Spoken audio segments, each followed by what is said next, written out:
The popular modern scientific materialist atheist worldview propagated by NASA, the mainstream media, and the public education system is that you are here because nothingness, for no reason, exploded and created everything. Before time, space, matter, consciousness, intelligence, and life, there was nothing.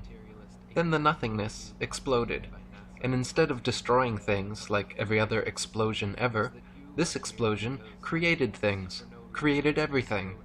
The nothingness explosion somehow created space, time, and all matter in the Oh universe god. in an instant and for no reason at all. Then all exploded, and instead of destroying things like every other explosion ever, this explosion created things, created everything. The nothingness exploded. Holy shit. Okay.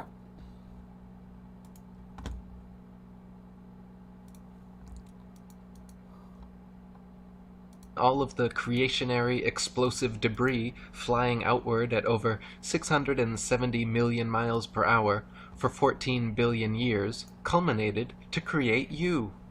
Yes, first some of the more gaseous nothing came together, forming suns and stars. Then solid pieces of the nothing came together, forming planets and moons. Then the nothing turned hydrogen and oxygen came together, forming water on the nothing planet Earth, out of which single-celled living organisms magically appeared, got to work dividing and multiplying into multi-celled conscious organisms, which multiplied and divided and mutated into various forms of sea life, which adapted and evolved and crawled onto land, replacing gills with lungs, lost tails, grew opposable thumbs, and started grasping at straws like this ridiculous nihilistic notion of Big Bang evolution.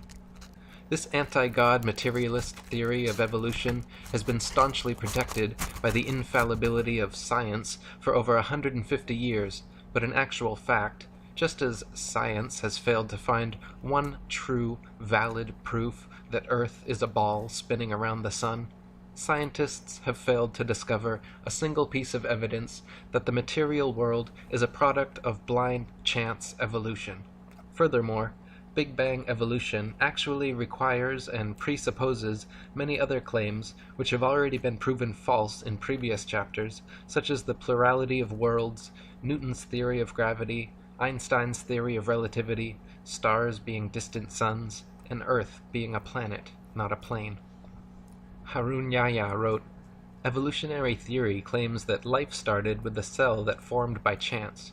According to this scenario, 4 billion years ago, various lifeless chemical compounds underwent a reaction in the primordial atmosphere on the Earth in which the effects of thunderbolts and atmospheric pressure led to the formation of the first living cell.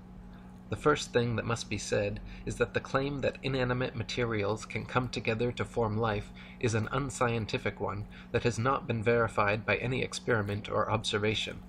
Life is only generated from life. Each living cell is formed by the replication of another cell. No one in the world has ever succeeded in forming a living cell by bringing inanimate materials together, not even in the most advanced laboratories. The theory of evolution faces no greater crisis than on the point of explaining the emergence of life. The reason is that organic molecules are so complex that their formation cannot possibly be explained as being coincidental, and it is manifestly impossible for an organic cell to have been formed by chance.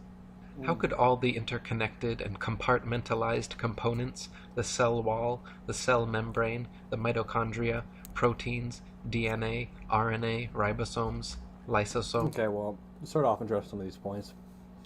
I think, first of all, no one's saying that, oh, this happened by chance for no reason, blah, blah, blah, blah. I don't think I'm saying that or anyone's saying that, but whatever. I mean, obviously we don't know where life originated from or how yet. We have theories, but... And we also... The first cells that came into existence were not this complex. They're like the most basic form of cell, but... Yeah, I mean, obviously it's an interesting question. I don't know how life has come into existence either, but... Yeah, anyways.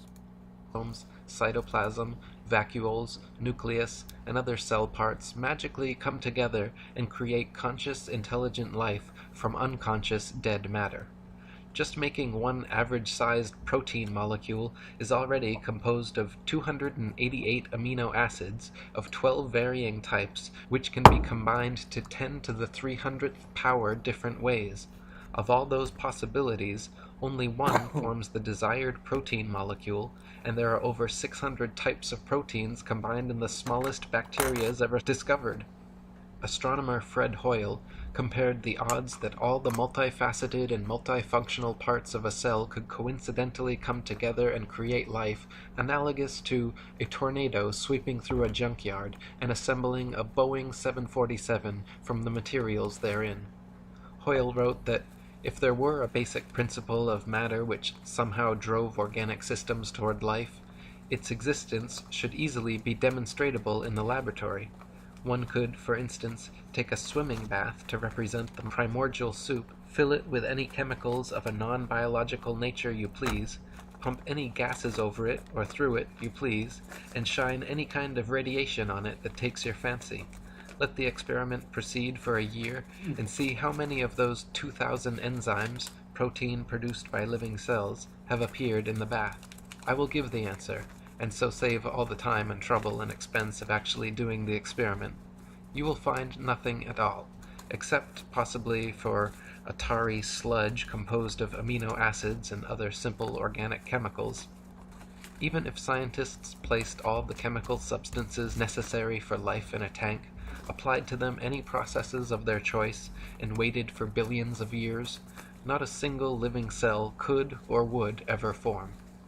Astrobiologist Chandra Wickraman Singh wrote, "The likelihood of the spontaneous formation of life from inanimate matter is 1 to a number with 40,000 zeros after it. It is big enough to bury Darwin and the whole theory of evolution. The beginnings of life were not random. They must have been the product of purposeful intelligence. From my earliest training as a scientist, I was very strongly brainwashed to believe that science cannot be consistent with any kind of deliberate creation. That notion has had to be painfully shed. No one says that. At the moment, I can't find any rational argument to knock down the view which argues for conversion to God. We used to have an open mind. Now we realize that the only logical answer to life is creation, and not accidental random shuffling." Harun Yahya wrote, "Scientific proofs from such branches of science as paleontology, microbiology, and anatomy reveal evolution to be a bankrupt theory. It has been stressed that evolution is incompatible with scientific discoveries, reason, and logic. Those who believe in the theory of evolution think that a few atoms and molecules thrown into a huge vat could produce thinking, reasoning professors, university students, scientists, artists, antelopes, over billions lemon of trees, years. and carnations. Moreover, the scientists and professors who believe in this nonsense are educated people. That is why it is quite justifiable to speak of the theory of evolution as the most potent spell in history. Never before has Spell. any other belief or idea so taken away people's powers of reason, refused to allow them to think intelligently and logically, and hidden the truth from them as if they had been blindfolded." I love how this guy's trying to basically desecrate the theory of evolution, say it's irrational, it's completely illogical, but there's tons of evidence supporting evolution. We've seen evolution happening. Okay, just because we don't have an answer of how life originated doesn't mean evolution isn't a thing that happened, because it obviously happened. I don't get this, because he's not disproving evolution as a concept. We've seen different animals react to each other over time. They do tit for tat. They adapt over time. One animal will fight in this way, and another one will get a defense mechanism to counter that, to survive, and blah, blah, blah. And over time, it's a tit for tat, back and forth. And adaptations through natural selection. I mean, that's basically proven at this point. That doesn't...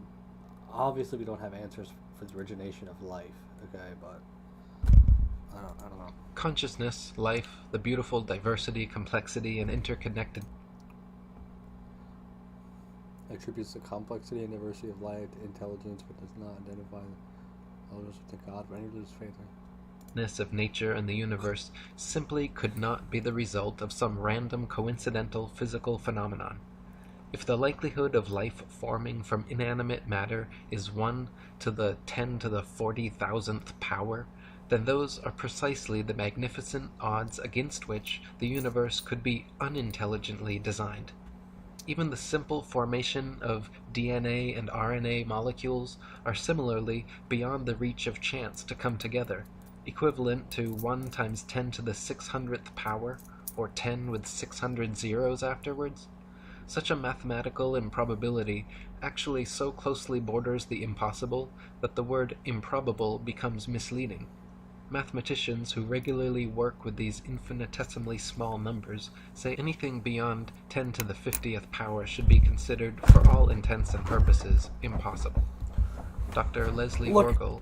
saying impossible when it comes to things that happen over billions of years is stupid, because obviously it might be impossible, technically, or extremely unlikely, but the reality is something that's almost impossible throughout the entire universe over billions of years is bound to happen at some point. And because of the fact that we're here saying that, obviously things are the way that they are, and they couldn't really be any other way. We could imagine other scenarios, but saying it's extremely unlikely, like there's so many things that happen that are practically impossible throughout the entire span of existence. But okay, whatever. An associate of Francis Crick. Hear no intelligent science, hear no intelligent science, speak no intelligent science. Darwinism, really? The theory of an intelligent design of the universe, it's possible. It's possible. There's simulation theory, there's all these things. But, okay. Crick, the discoverer that doesn't go of against DNA, theory of wrote, evolution. "It is extremely improbable that proteins and nucleic acids, both of which are structurally complex, arose spontaneously in the same place at the same time.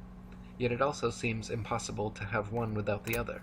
And so, at first glance, one might have to conclude that life could never, in fact, have originated by chemical means. Or as Turkish evolutionist Professor Ali Demirsoy stated, the probability of the coincidental formation of cytochrome C, just one of the essential proteins for life, is as unlikely as the possibility of a monkey writing the history of humanity on a typewriter without making any mistakes.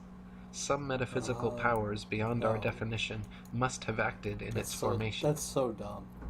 Because that is literally not something that a monkey could ever do. It's literally impossible.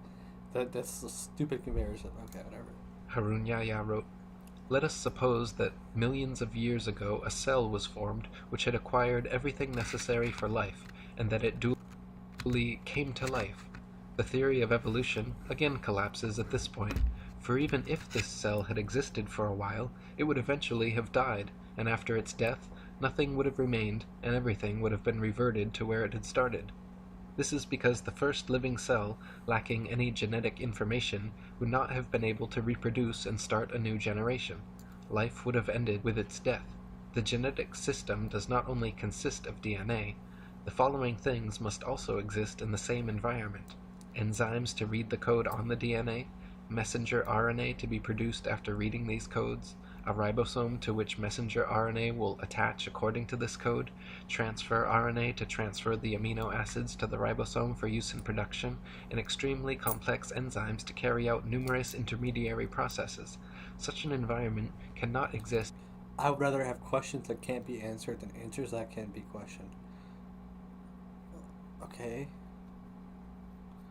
That's true. Anywhere apart from a totally isolated and completely controlled environment, such as the cell, where all the essential raw materials and energy resources exist.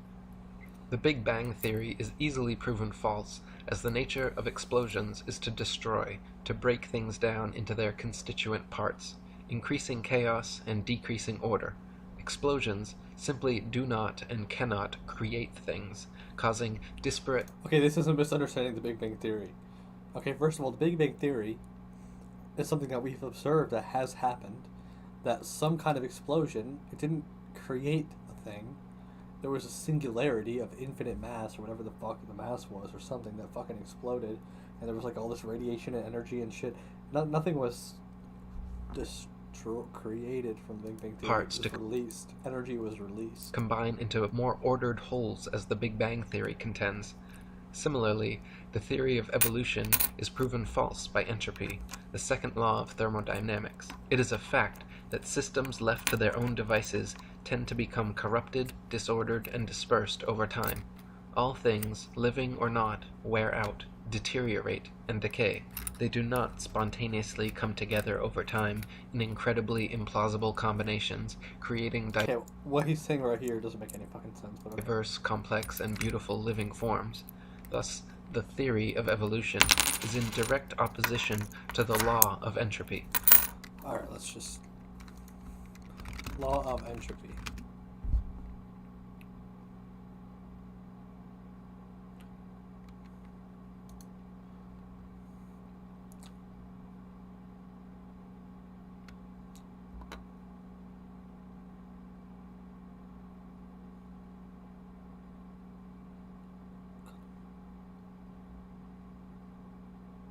Certain processes are irreversible or impossible aside from the requirement of not violating the conversation or let it be expressed.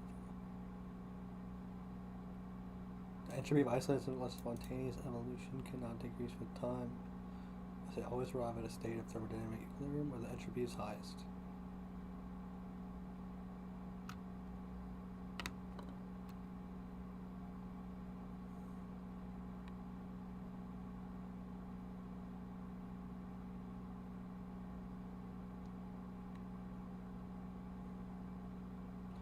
Okay, what this is about has nothing to do with what he's saying in this video.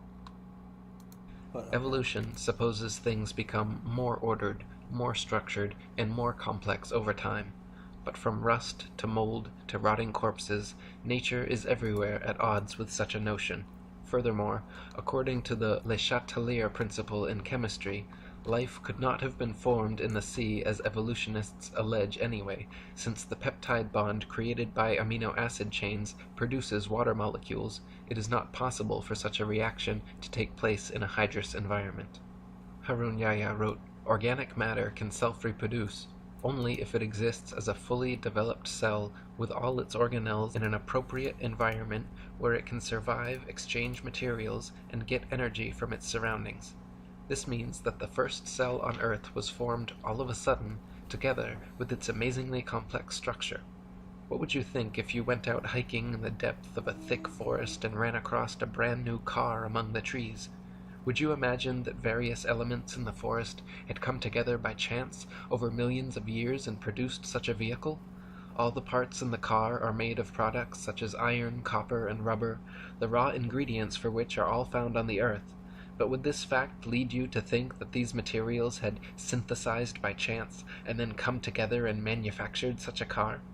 There is no doubt that anyone with a sound mind would realize that the car was a product of an intelligent design, in other words, a factory, and wonder what it was doing there in the middle of the forest.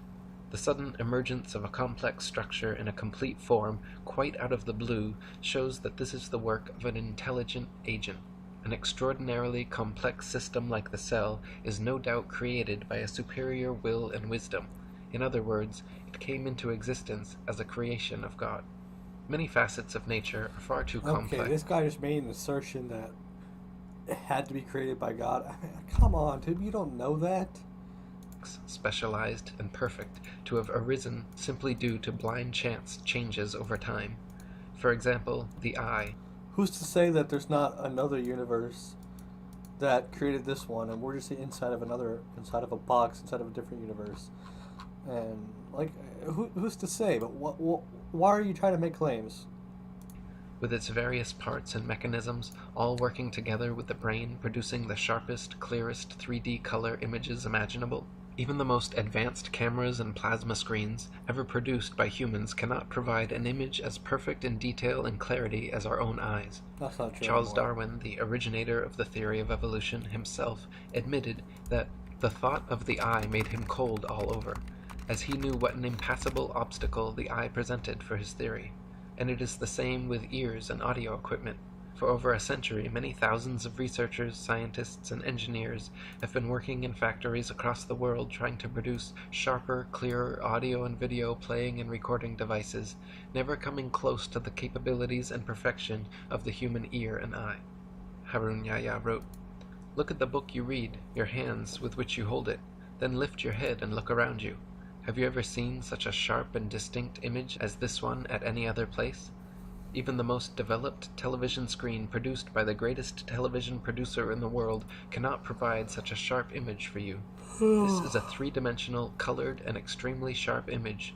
No one would say that a hi-fi or a camera came into being as a result of chance. So how can it be claimed that the technologies that exist in the human body, which are superior even to these, could have come into being as a result of a chain of coincidences called evolution? Who It said is anything about coincidences? It's natural. It's cause and effect. It's deterministic. It's not a coincidence. It's the way it could only ever be the way that it was. It what do you mean a chain of coincidences? It, okay. evident that the eye, the ear, and indeed all the parts of the human body are products of a very superior creation.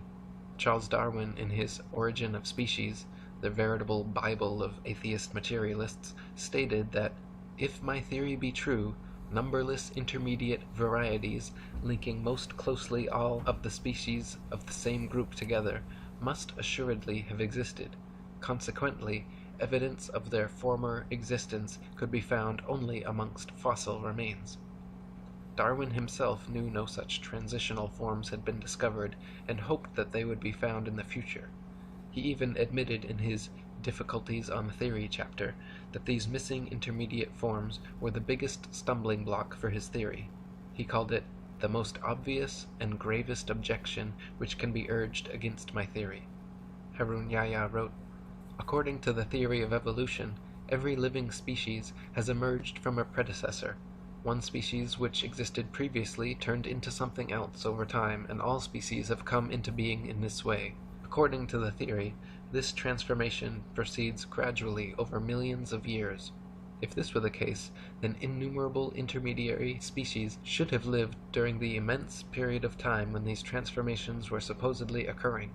For instance, there should have lived in the past some half-fish, half-reptile creatures which had acquired some reptilian traits in addition to the fish traits which they already had. Or there should have existed some reptile bird creatures which had acquired some avian traits in addition to the reptilian traits they already possessed. Evolutionists No. refer to these imaginary creatures, which they believe to have lived in the past, as transitional forms. If such animals had really existed, there would have been millions, even billions of them. More importantly, the remains of these creatures should be present in the fossil record. The number of these transitional forms should have been even greater than that of present animal species, and their remains should be found all over the world." Okay, so this guy's claiming that if there's evolution, then we should have evidence of transitional species. Alright, let me just look that up really quick. Transitional forms evolution.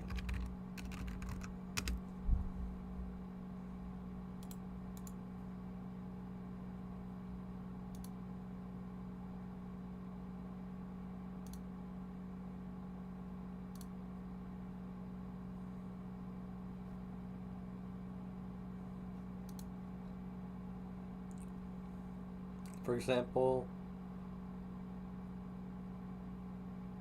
okay, these Pakistatids, which is over here, close related to whales and dolphins, based on number of unique species here, live on the island, it had nostrils in front of the skull. So what sisters and whales probably look something like.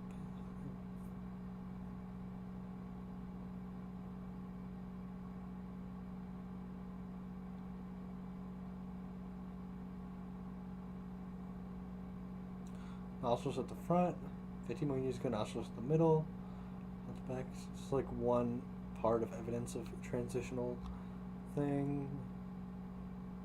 Horses. Horses that just have one toe, the hoof. Horses used to have 4 toes.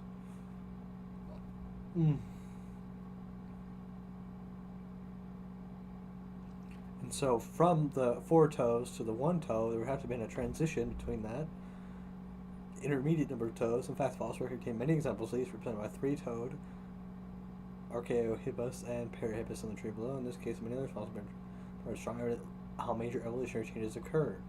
Okay, paragraph is 1 to 3 to 3 to 4 to...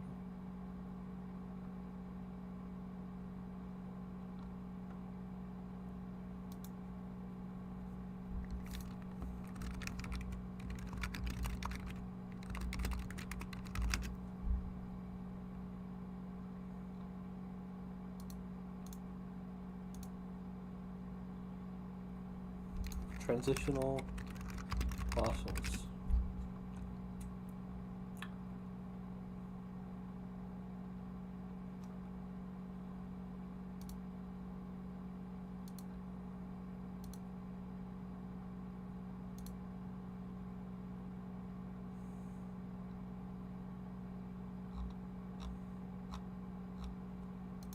Can't access that.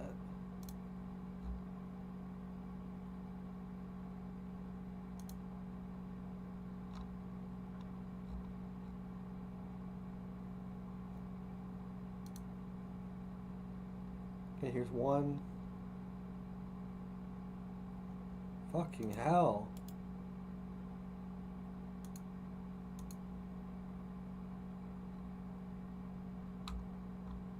This is one.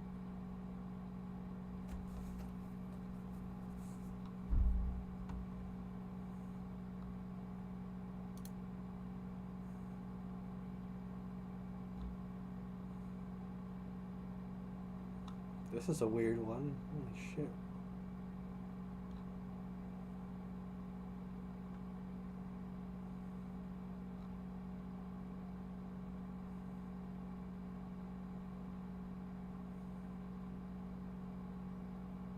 So there's tons of evidence of this, supporting evolution anyways. World. Darwin hoped that transitional forms of animal species gradually evolving into different species would eventually be discovered at some future time in the fossil record. To this day, however, no such transitional forms have ever been found anywhere in the world. What the fuck? Lie. Darwin's observations regarding natural selection and adaptation were certainly correct. So-called microevolution of various traits and characteristics within a species has been confirmed and widely exists.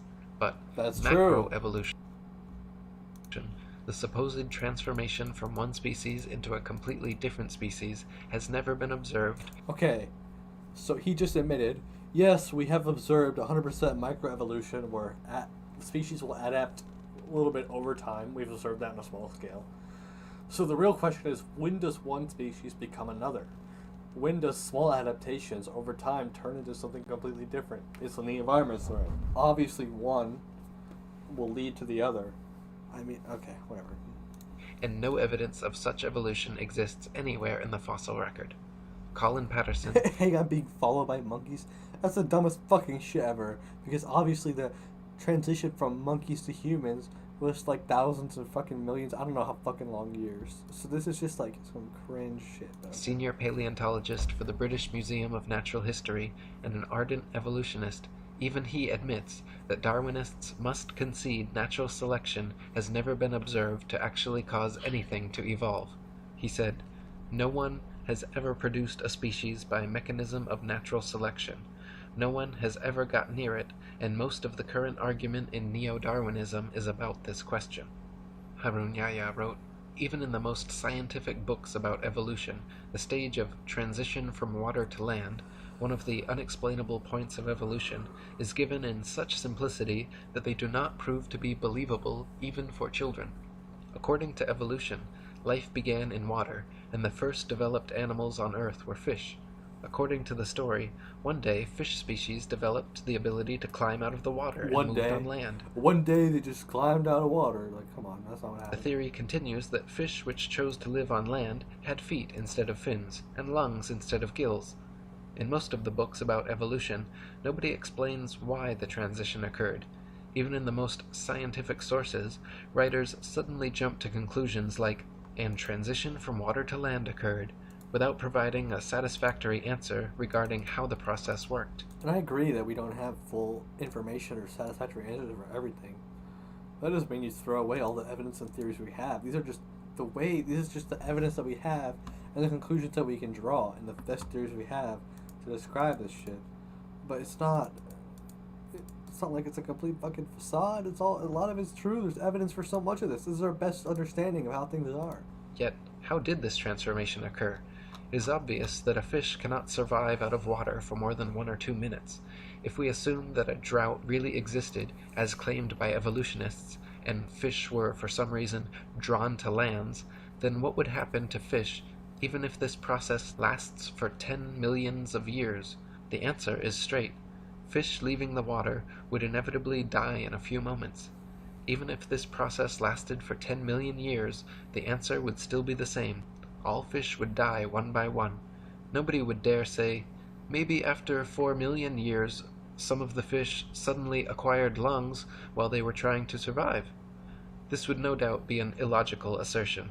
However, that is exactly what evolutionists claim. What is intelligent design? Design virtue, as well as a committee of scientists, philosophers, and other scholars who seeks evidence of design in nature, theory of intelligent design, notes that certain features of the universe and other things are best explained by intelligent cause. I mean, that's possible. I'm not even denying that. That's totally possible. Through the study knows. The theory of evolution supposes that life somehow originated and evolved in the sea until somehow something that had theretofore lived only underwater grew lungs and feet and started living on land. Darwinists claim fish, creatures living only underwater, turned into amphibians, creatures living on both land and water, and then amphibians evolved into reptiles, creatures living only on land. Then they propose some reptiles evolved wings and became birds, while other reptiles evolved and became mammals. None of these transitional forms have ever been found, however, nor could they realistically exist either. For example, amphibian eggs develop only in water, whereas amniotic eggs develop only on land, so some sort of gradual step-by-step evolution scenario is impossible, since without perfect, complete eggs, a species cannot survive. Reptiles, allegedly evolving into mammals, is another example of evolutionist wishful thinking. Reptiles are cold-blooded, lay eggs, do not suckle their young, have 1 middle ear bone, 3 mandible bones, and bodies covered in scales, whereas mammals are warm-blooded, have live births, suckle their young, have 3 middle ear bones, 1 mandible, and are covered in fur or hair. Far too many distinct differences for gradual evolution. I don't exist. What the fuck? This is one of the fossils of transitional fossils, but Reptiles evolving wings is another sheer impossibility, as the structure of land-dwelling reptiles and air-dwelling... all the things he's saying right now are just, there's not really an argument. He's just saying, this couldn't exist because reptiles have these traits, and mammals have these traits, so how could reptiles become mammals? It's like, bro, there's like millions of different fucking species of shit. Over time, some of them changed, and over millions of years, the change from one to a completely different species that broke off into different species. It's not that hard to comprehend. It's just a theory. That's how it works. That's how we understand it. And it's been demonstrated. Birds are far too different. Engin Qurer, a Turkish evolutionist, admits the problem wings present to Darwin's theory.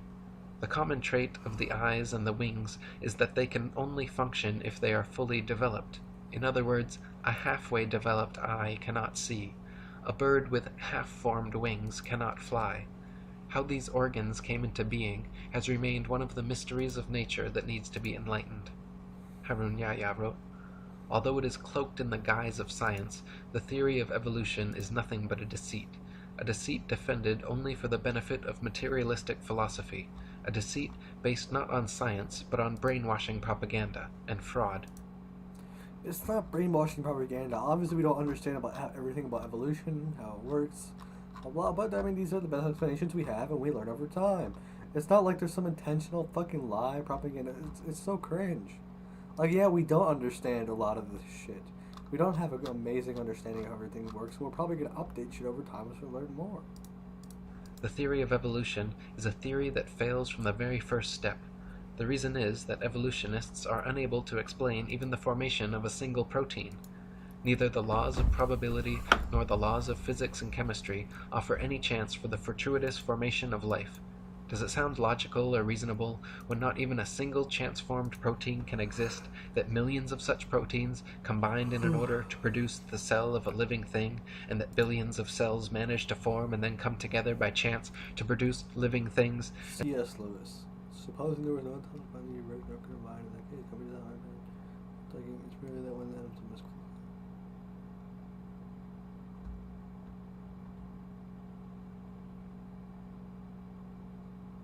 And that from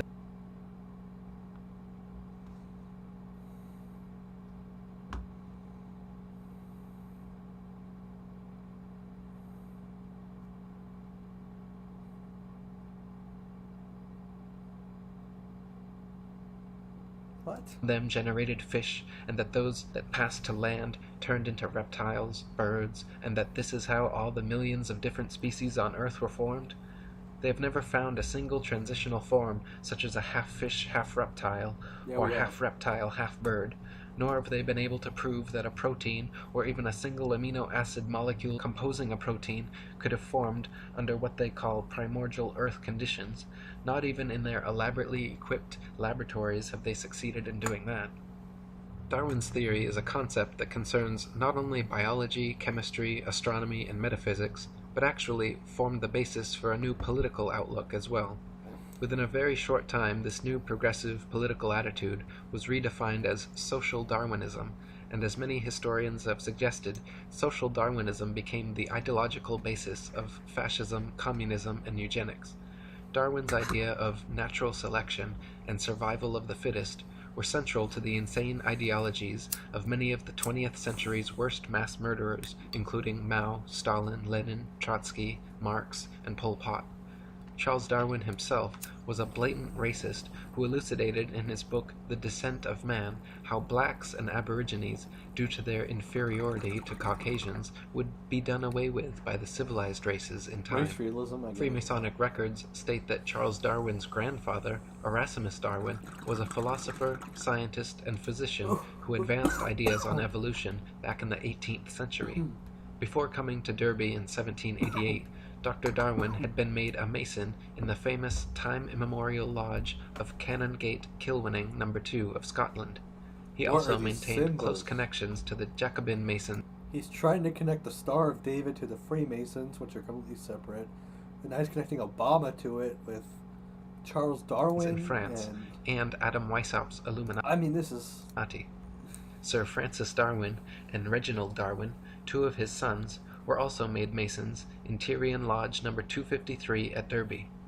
Charles Darwin does not appear on the rolls of the lodge, but it is most likely that he, like his grandfather, his sons, and his bulldog, T.H. Huxley, was a Mason. Charles wrote that he used to listen to his grandfather's ideas of evolution and was greatly influenced by them. The Hiram Key, Pharaohs, Freemasons, and the discovery of the secret scrolls of Jesus. No way. Erasmus was the first man to put forward the notion of evolution in England. He was known as a respected person, but he had a very dark private life, and at least 2 illegitimate children. Charles himself... He had 2 children that were illegitimate. What the fuck does that mean? Hexagram? That's the Star of David. And this is some other weird shit. Would go on to marry his first cousin. I mean, like, we don't even know what these pictures are from, what the context is, some other shit. It's just some weird, like, ooh, look at this scary thing from the Freemason or from the Illuminati from years ago. And, like, they talked to this other person, and this is all part of evolution. It's, I don't even know. I don't know what this is. And have 3 children die due to complications from inbreeding. Harun Yahya wrote, Masons, thinking that Darwinism could serve their goals, played a great role in its dissemination among the masses. As soon as Darwin's theory was published, a group of volunteer propagandists formed around it, the most famous of whom was Thomas Huxley, who was called Darwin's bulldog. Okay, basically, they're saying that the theory of evolution was intentionally spread and propagated to suppress God. Okay, let's see.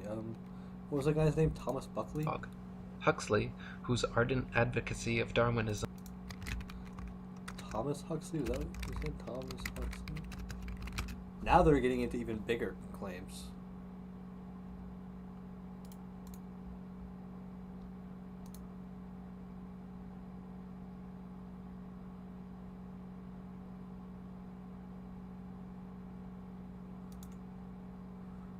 Thomas, look at this dude.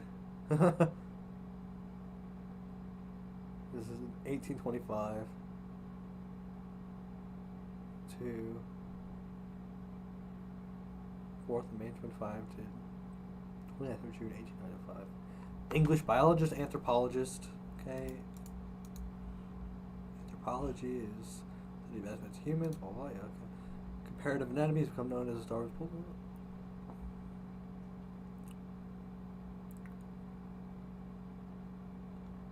Okay, so in 1860, he had a famous debate with some other guy in Oxford. These are like academics. This guy's clearly an academic, huge, important person at the time.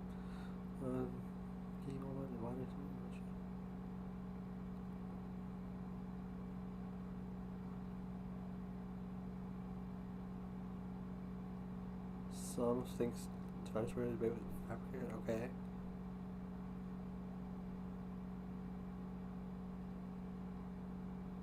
Okay, so we don't know if this is true, so I'm not going to take this as fact, grain of salt. Gradualism. That change comes about gradually, that variation gradual in nature and happens over time, as opposed to in large steps. Yeah, okay.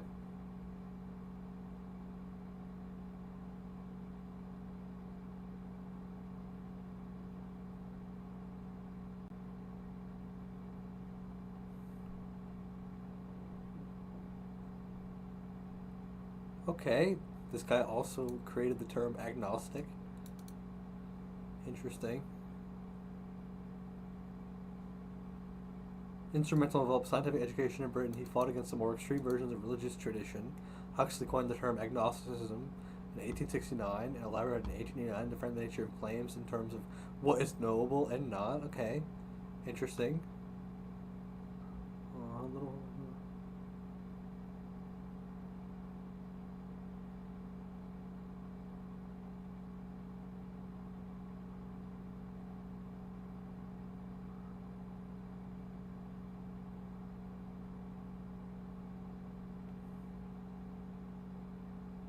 So birds evolved from small carnivorous dinosaurs. Oh, interesting, because in here, this guy was trying to make the claim that, like, all of a sudden reptiles grew wings and became birds. It's like, bro. Okay. Let's see here.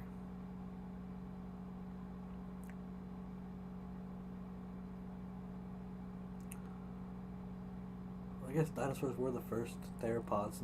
Maybe a lot of them were reptiles. I guess some of them weren't, though. I don't know if they were mammals or not, but okay.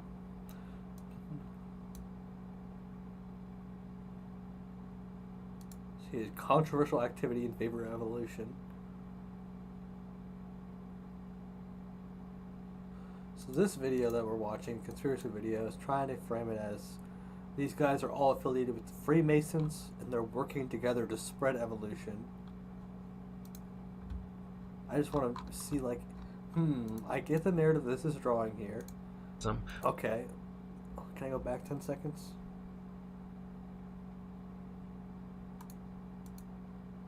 Was the single factor most responsible for its rapid acceptance, brought the world's attention to the theory of evolution in the debate at the Oxford University Museum, in which he entered into on June 30th, 1860, with the Bishop of Oxford, Samuel Wilberforce. Huxley's great dedication to spreading the idea of evolution, together with his establishment connections, is brought into further light according to the following. His establishment connections. That's a way to put it. Fact. So here's a picture. Okay, what is this picture with the Gmail? This is some weird shit. They all have this, like, thing on. They're trying to say, oh, look, these people in here in 1869, or whatever the fuck, had this, and I guess that looked like that, and that turned into mail. It's like an envelope. It's supposed to be an envelope. Do we understand what an envelope is? Huxley was a member. They're trying to say it's connected to Google and oh my. member of the Royal Society, one of England's most prestigious scientific institutions, and, like nearly all the other Here we go. members of this institution, was a senior Mason. Other members of the Royal Society lent Darwin significant support. Okay, so he's connecting the Freemasons. In short, Darwin wasn't acting alone. From the moment his theory was proposed, he received the support that came. Freemasonry is a Jewish establishment. Interesting. A Jewish establishment whose history, grades, official appointments, passwords, and explanations are Jewish from beginning to end. What? Rabbi Isaac Wise. Masonry is based on Judaism, Jewish Talmudism. From the social. Eliminate the teachings of Judaism, Jewish Talmudism, from the Masonic ritual, and what is left. Classes and groups whose nucleus. It's basically saying this Freemasons is a secret Jewish group. Oh, okay. Let's just look into this. Who created the Freemasons? The origins of Freemasonry. Okay. Or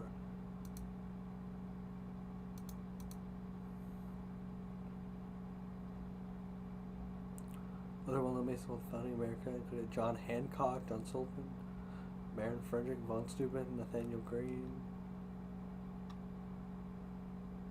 George Washington became a Master Mason, the highest basic rank in the secret. Holy shit.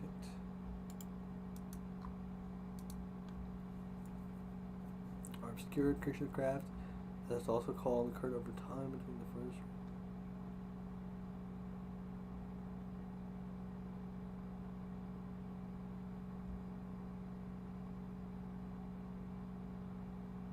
So the first recorded joining of the Freemasons was in 1600s. The 1600s.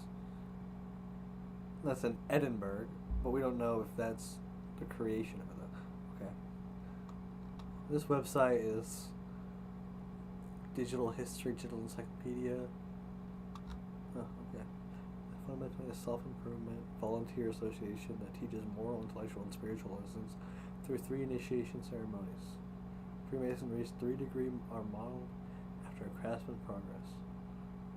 A Master Mason for Masonry was and remains open to all men of good reputation who profess a belief in deity, referred to in Lodge as the supreme architect of the universe. What the fuck? So obviously they have to believe in God. Interesting. Okay, so the Freemasons are a religious group. So it wouldn't make sense if you believe in this and flat earth at the same time. If the Freemasons are pushing all this and controlling all this, to silence, like they're trying to say the Freemasons were spreading propaganda. Sorry, I got a cough. The Freemasons were spreading propaganda about evolution and stuff to stop God or something. But this is a religious group, whatever, okay. By the 1750s, a variety of Christian and non-Christians, European and non-European men, and a few women were members, okay. 1750s, okay. Some people weren't believers by this time, and the evolution shit is in the 1800s.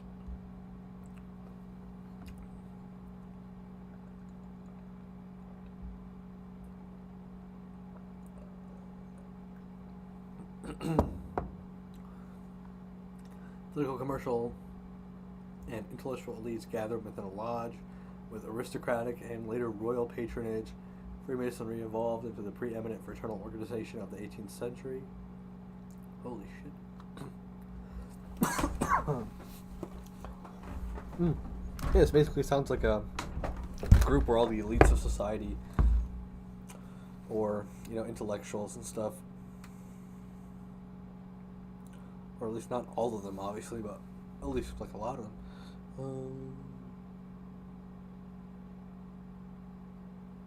This is American Masonic Lodges. But I also need to read more than just from this website.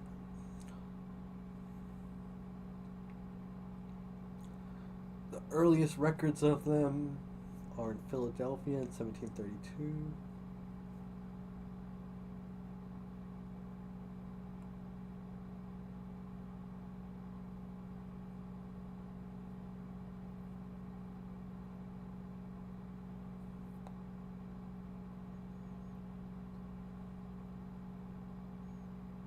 contributed to the spread of the ideas and ideas behind the American Revolution.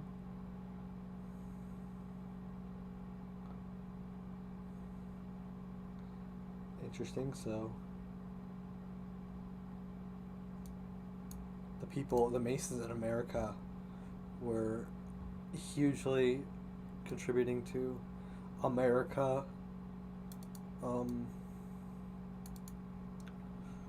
revolting against Great Britain.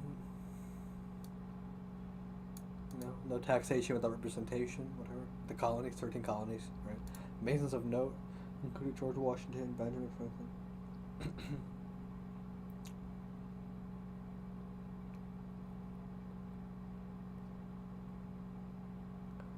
Politically neutral. It seems like basically different communities. There's just an overarching group of Freemasons where different communities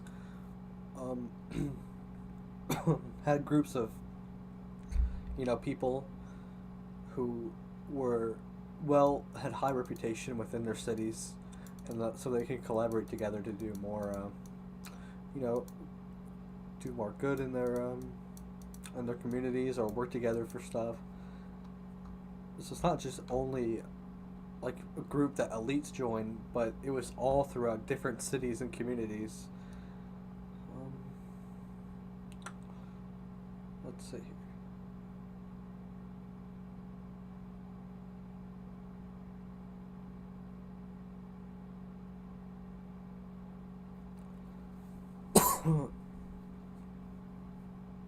So his friends and neighbors invited George Washington in 1784, after the war.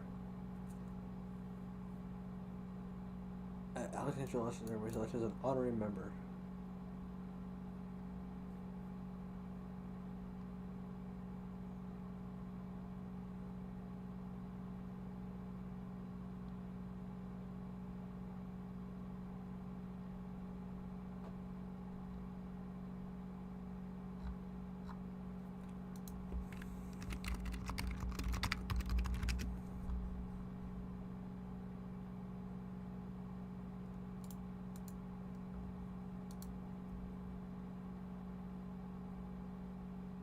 CaliforniaFreemason.org. Okay, here's a Freemason fucking website. Symbology, the companies we keep. Farewell to an accidental Masonic icon. Interesting. At some point in the fall, O'Brien thought of our logged on email accounts.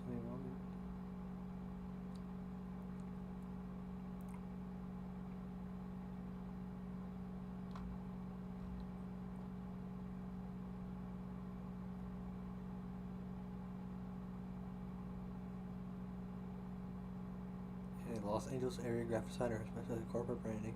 He recognizes the power of symbols, and though technically the old Gmail logo was in the shape of an envelope, to the trained eye of a master mason, it looked shockingly like a red-trimmed Masonic apron.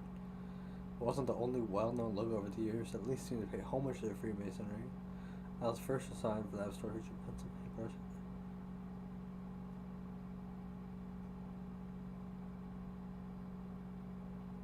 And compass.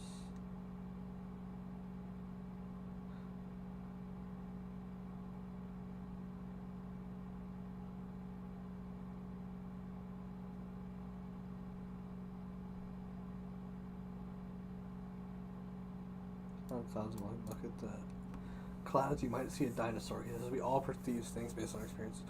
Yeah, I mean, I guess so.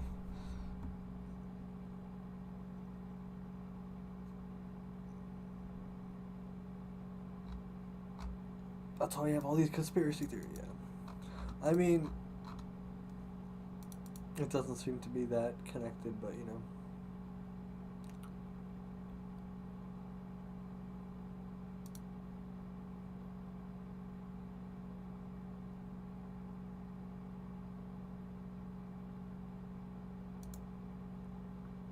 Let's read from the Freemason website. St. John the Baptist and John the Evangelist are known as the patron saints of Freemasonry. Has many unexplained mysteries in this ritual, one of which is reference to the Holy Saints John. It comes in the monitory lecture of the Interdependence Decree. Hence are told that Masonic lodges are dedicated to St. John the Baptist and St. John the evangelists. Together they represent the patron saints of Freemasonry.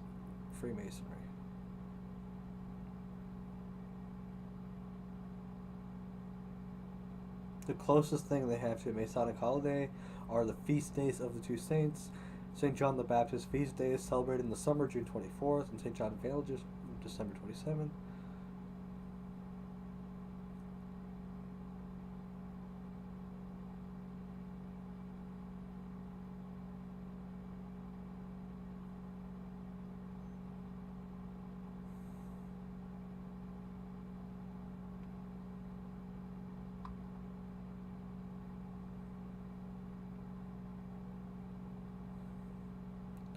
Their explanation is that it's not strange because, yeah, many societies and guilds were dedicated to piercing. It's weird to say it remains shrouded in mystery. I wonder what the origin of it was, but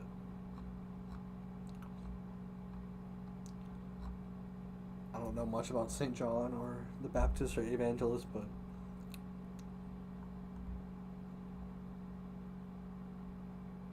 the forerunner of Jesus, John the Baptist. Didn't he like baptize him or something?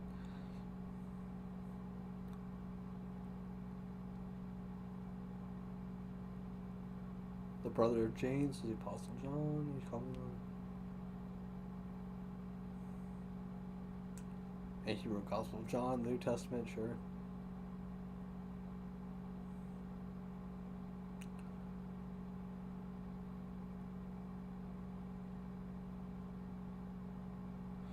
Okay, so it's not openly a religious organization.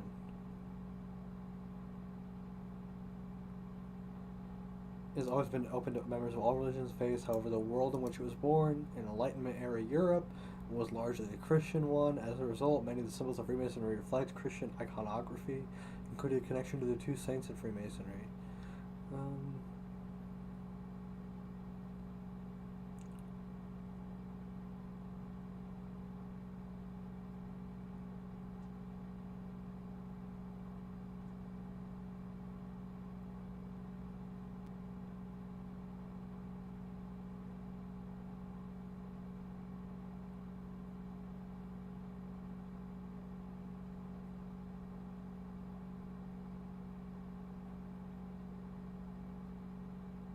In the beginning was the Word, and the Word was God, and the Word was God.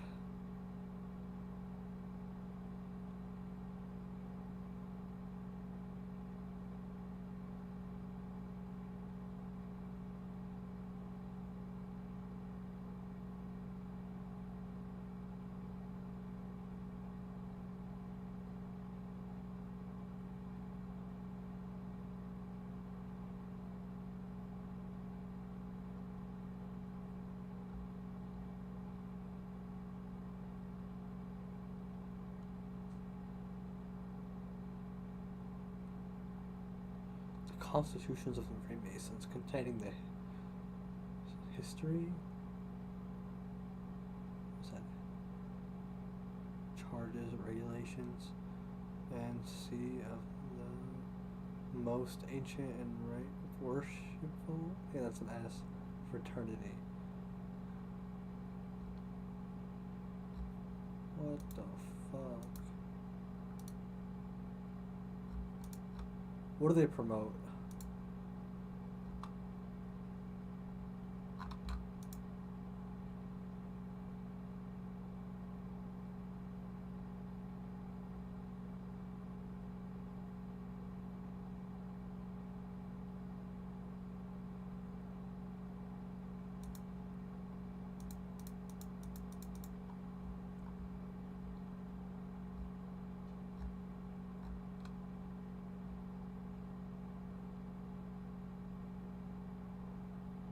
Yeah, there's a Masonic thing in my town, in McGuanago.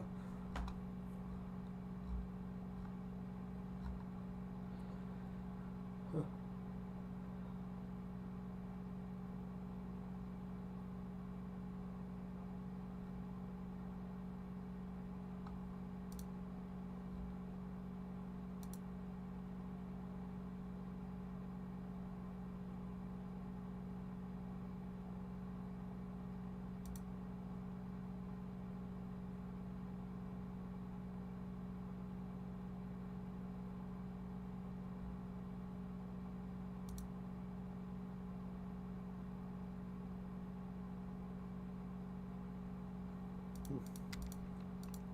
Okay, let's watch this.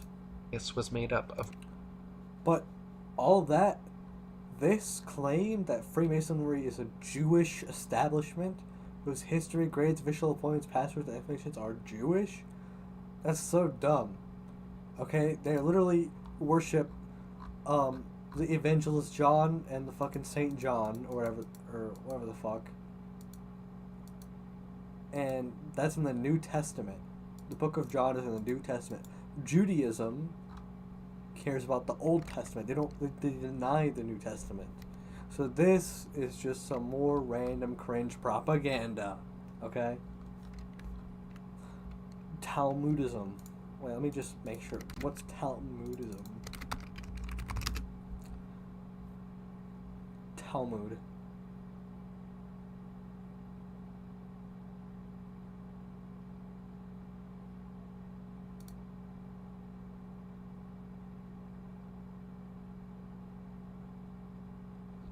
Just ancient Judaism. Okay. Masons. An important example which proves the fact that Darwinism is one of the biggest deceptions of atheistic Freemasonry is a resolution carried in a Science rocks. Mason meeting. The 33rd Degree Supreme Council of Mizraim Freemasonry at Paris reveals in its minutes its promotion of evolution as science, while they themselves scoffed at the theory. The minutes read as follows. It is with this object in view, the scientific theory of evolution, that we are constantly, by means of our press, arousing a blind confidence in these theories. The intellectuals will puff themselves up with their knowledge, and without any logical verification of them, will put into effect all the information available from science, which our flags on the moon.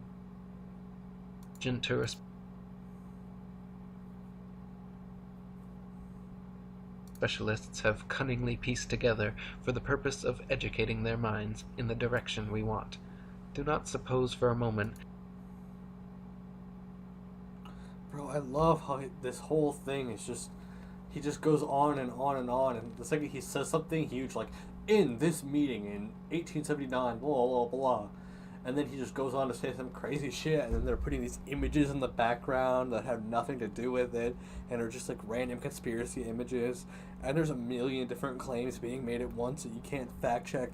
One picture is all of a sudden saying Freemasons are Jewish, and then like some weird anti-moon landing propaganda with like Freemason, and it's like, oh god, it's a rabbit hole. Oh my god. Okay, so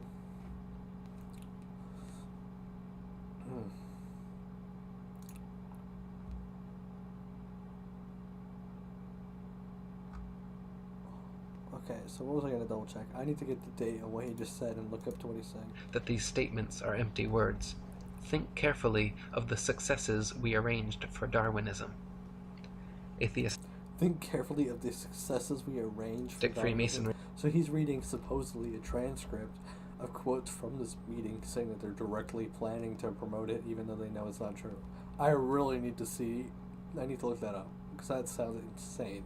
In the United States has picked up the resolution of Mizraim before long. New Age magazine in its March 1922 issue stated that the kingdom of atheistic Freemasonry will be established by evolution and the development of man himself. Kingdom of atheistic Freemasonry will start with evolution and okay. As seen above, the false scientific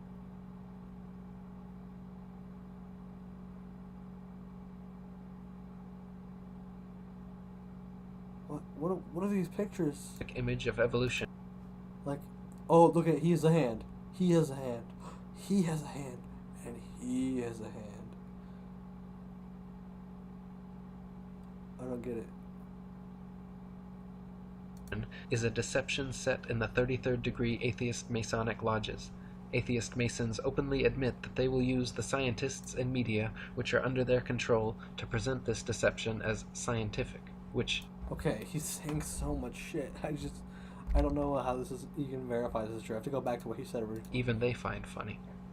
The Mimar Sinan journal, published by the Turkish Great Freemasonry Lodge, has openly discussed their mission to use Darwinism to overthrow religion and belief in Mizraim Freemasonry at Paris, reveals in its minutes its promotion of evolution influenced by them. Erasmus was the first man to put forward the notion of evolution in England. He was known as a respected person, but he had a very dark private life, and at least 2 illegitimate children. Charles himself would go on to marry his first cousin, and have 3 children die due to complications from inbreeding. Harun Yahya wrote, "Masons, thinking that Darwinism could serve their goals, played a great role in its dissemination among the masses. As soon as Darwin's theory was published, a group of volunteer propagandists formed around it, the most famous of whom was Thomas Huxley, who was called Darwin's bulldog." Okay, this guy's trying to claim that Thomas Huxley was a volunteer propagandist, even though we just looked into that guy. And then, Huxley, whose ardent advocacy of Darwinism was the single factor most responsible for its rapid acceptance, brought the world's attention to the theory of evolution in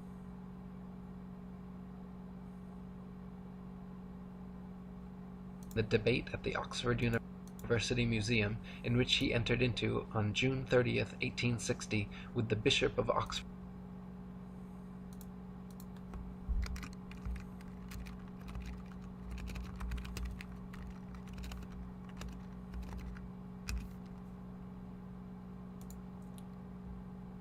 this is the debate that they're talking about right now.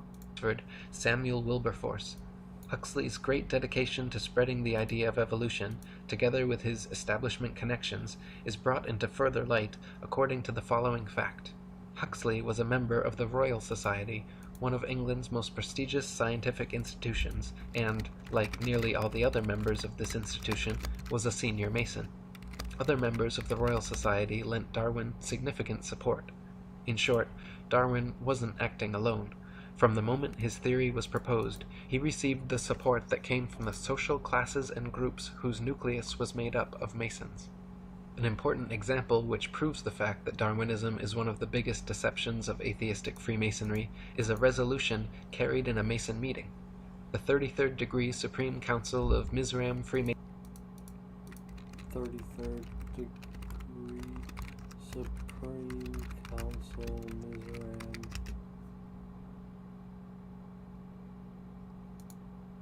Masonry at Paris revealed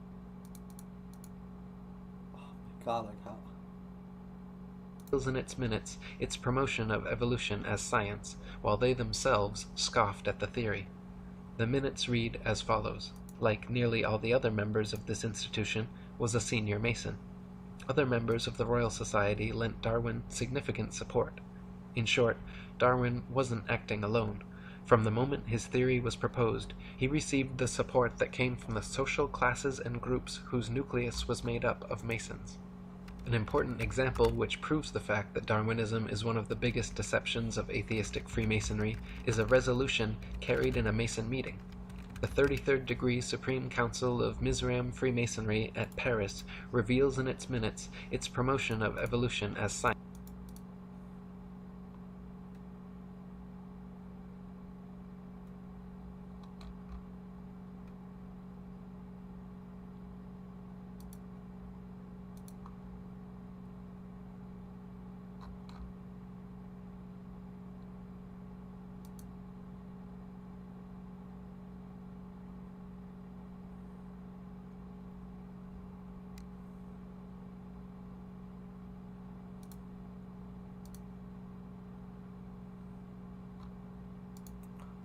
Science, while they themselves scoffed at the theory.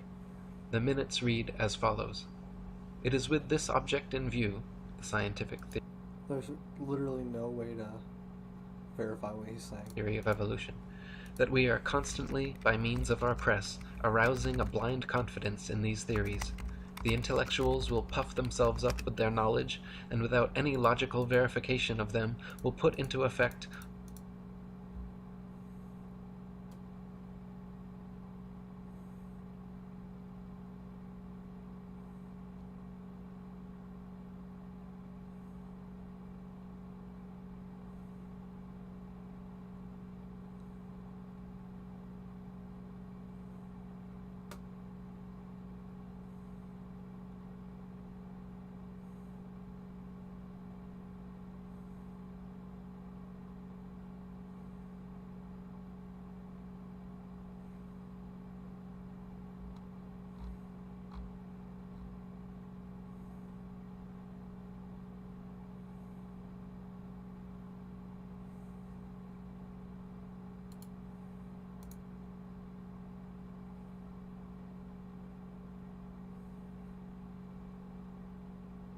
The craft of masonry began with Euclid in Egypt.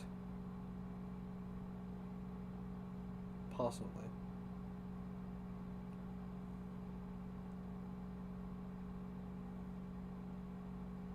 This is a myth.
Oh god, there's so much shit about this.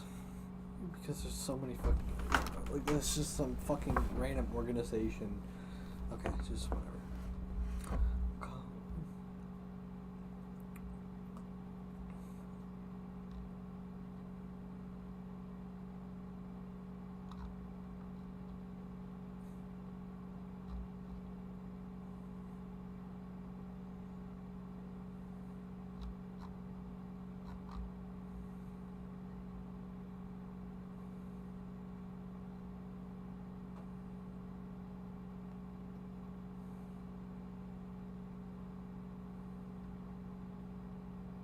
60,000 people.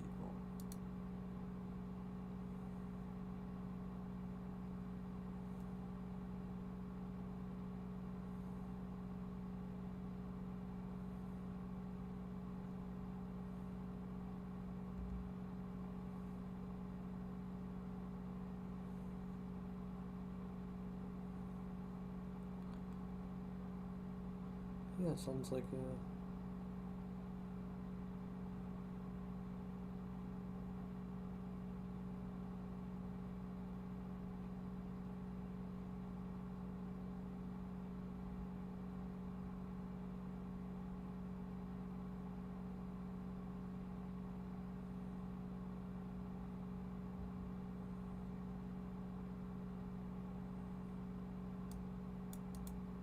Okay, okay. Jump five, so much very much.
Okay. All the information available from science, which our agentur specialists have cunningly pieced together for the purpose of educating their minds in the direction we want. Do not suppose for a moment that these statements are empty words. Think carefully of the successes we arranged for Darwinism. Atheistic Freemasonry in the United States has picked up the resolution of Mizraim before long. New Age magazine in its March 1922 issue stated that the kingdom of atheistic Freemasonry will be established by evolution and the development of man himself. As seen above, the false scientific image of evolution is a deception set in the 33rd degree atheist Masonic lodges. Atheist Masons openly admit that they will use the scientists and media which are under their control to present this deception as scientific, which even they find funny. Like, oh, the Masons control all of the scientists and media, really? The Mimar Sinan Journal, published by the Turkish Great Freemasonry Lodge, has openly discussed their mission to use Darwinism to overthrow religion and belief in God. One article mentioned, "Today, the only valid scientific theory accepted both by most civilized countries and underdeveloped ones remains to be Darwinism. However, neither the Church nor other religions have collapsed yet. The legend of Adam and Eve is still being taught as religious teaching in holy books." In other words, it seems Movies with dinosaurs in them. Oh, look at the propaganda. Oh my god. Jurassic Park is actually round Earth propaganda. that one of the main goals of modern Masons, besides convincing people of the Ball Earth and Big Bang, is to abolish creationism and replace it with their godless myth of blind chance evolution. Just like Copernicus Nobody said anything about blind chance. never claimed to have any new or special evidence for his heliocentric theory, Darwin never claimed to have any verifiable scientific evidence proving his evolution theory. Yet here we are 150 years later, no closer If you believe in this, you must also believe in this. Be careful what you choose to. Bro. to a proof of either, but with the vast majority of indoctrinated sheeple convinced they are monkey men hanging from a spinning ball. Harun Yahya Hanging? Dude. wrote, It's space. We're not hanging. "When we look at the Western media carefully, we frequently come across news dwelling on the theory of evolution. Leading media organizations and well-known and I think that the monkeys. respectable magazines Wow, what a great meme. periodically bring this subject up. When their I know you want to feel so special, but the reality is we are just monkeys on a ball. approach is examined, one gets the impression that this theory is an absolutely proven fact, leaving no room for discussion. Ordinary people reading this kind of news naturally start to think that the theory of evolution is a fact, as certain as any law of mathematics. They print headlines in big fonts. "According to Time magazine, a new fossil that completes the gap in the fossil chain has been found." Or, "Nature indicates that scientists have shed light on the final issues of evolutionary theory." The finding of the last missing link of the evolution chain means nothing because there is not a single thing proven about evolution. In short, both the media and academic circles Bro, understanding how reality functions at a fundamental level in nature is extremely complicated. Nobody has real answers on this. Everyone who's an academic and involved in these scientific institutions knows this. We know evolution is a theory. We know we don't understand it fully. Okay, we have baseline theories based on what we've observed. We've observed natural selection. We've observed species adapting over time to their environment. We've observed these. That's the theory of evolution. We've seen. We've seen the connections. We've seen the transitionary fossils. We've seen different animals slowly change other things and how they all adapt over time. It's like we don't understand it fully. We don't understand how the mechanisms of nature function at a fundamental level. But evolution has been observed. I don't understand what this insane video is. which are at the disposal The Matrix is really an allegory of the current, extremely anti-human socioeconomic system where the majority doesn't even know he's born to be a slave. Where the machines are a symbol for the unfeeling psychopaths who made and run the system. There are no unfeeling psychopaths running the system. To be honest, to keep it real, the world is run by people just living normal lives. All the scientists are just normal people, just like you, who go home and they eat their dinner and they do their thing and then they research. Okay, the people in government are just people. The people in the city, they're all just people. It's not like there's a one secret organization running things. It's just Of anti-religionist power centers maintain an entirely evolutionist view, and they impose this on society. This imposition is so effective that it has in time turned evolution into an idea that is never to be rejected. Denying evolution is seen as being contradictory to science and fundamental realities. The information we have I mean, if you deny it outright, unless you present a better theory other than just saying God, you are just being intellectual, because obviously we've observed evolution to some extent, and it's our best theory. considered throughout this book has shown us that the theory of evolution has no scientific basis, and that, on the contrary, evolutionist claims conflict with scientific facts. In other words, the force that keeps evolution alive is not science. The theory of evolution is maintained by some scientists, but behind it there is another influence at work. This other No. Scientists maintain it, but it's not science. What do you think the fucking scientists are doing all day? You think the scientists all day are just fucking sitting there, just repeating whatever propaganda they're told? The scientists are doing science. They're working. They're fucking scientists. They're testing. They're researching. They're running experiments. influence is materialist philosophy. Materialist philosophy is one of the oldest beliefs in the world, and assumes the existence of matter as its basic principle. According to this view, matter has always existed, and everything that exists consists of matter. This makes belief in a creator impossible, of course, because if matter has always existed, and if everything consists of matter, then there can be no supermaterial creator who created it. Nobody said that for sure. The fact of the matter is, evolution is, was, and always has been a foregone conclusion by people looking for any answer other than God. No! That's so dumb. This whole video is so skewed. He's like, evolution has always just been a foregone conclusion that people jump to because they don't want to think. They just want to think anything but God.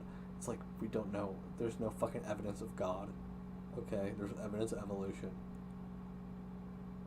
Like, it's fucking insane.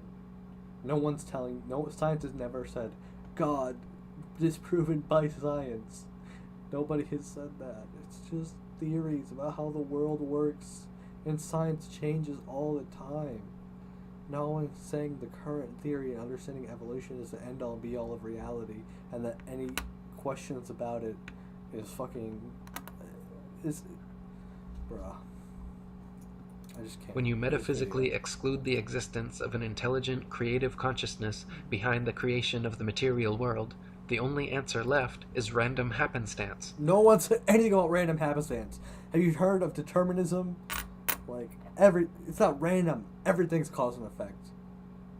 It's extremely accepted in science. He's just creating all these things to make it sound so crazy. Like, oh yeah, but like, these videos are what create the fucking insane people. Oh my god. You've been lied to for so long, Gale. Earth equals flat, moonlight equals crap, gravity, BS theory, NASA, Masonic psyop, Einstein, fraud, evolution, garbage, Holocaust, hoax. Yeah. My god, 9/11, false flag, dinosaurs, fake, America, corporation, anti-gun equals pro-rape, and vaccinations equals selective population control. Oh, yeah. Do some real research for a change. But if you research any of these things, it's all insane. The research that this fucking picture is talking about is listening to an extremely biased, one-sided video where you lie, twist facts, and spin this crazy narrative that doesn't actually have any basis in reality at all. Everything must be the result of coincidence, chance. And the reason these videos exist is because people want to think of everything they can to prove that there is a fucking God. Just accept that you don't fucking know there's a God. existence once you have excluded the possibility of a supreme intelligent creator.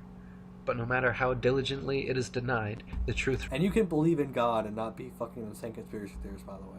remains. You simply are not some cosmic accident, not the result of random happenstance, chance, or coincidence. Yep, no one said any of those things. Your eyes, your ears, your feelings, your life and consciousness are all the result of the most supremely intelligent design. My previous book, Spiritual Science, is a 284-page refutation of materialist science and philosophy, which proves far beyond any reasonable doubt that atheistic materialism is an invalid, untenable, destructive philosophy, and that consciousness and intelligence existed before and beyond all space, time, and matter. Malcolm Muggeridge. There's no way anyone can say that with any certainty. We don't have information on consciousness or any of these things. Nobody fucking knows. Okay, the reality is nobody fucking understands or knows this shit. But these videos are... This guy's claiming to have all these answers that nobody has. An atheist philosopher and supporter of evolution for 60 years, finally admitted before his death that I myself am convinced that the theory of evolution, especially the extent to which it's been applied, will be one of the great jokes in the history books in the future. Posterity will marvel that so very flimsy and dubious an hypothesis could be accepted with the incredible credulity that it has. But it's not. According to these professors, a number of simple chemical substances first came together and formed a protein, which is no more possible than a randomly scattered collection of letters coming together to form a poem. Then, other coincidences led to the emergence of other proteins. These then also combined by chance in an organized manner, not just proteins. Why is he saying coincidences?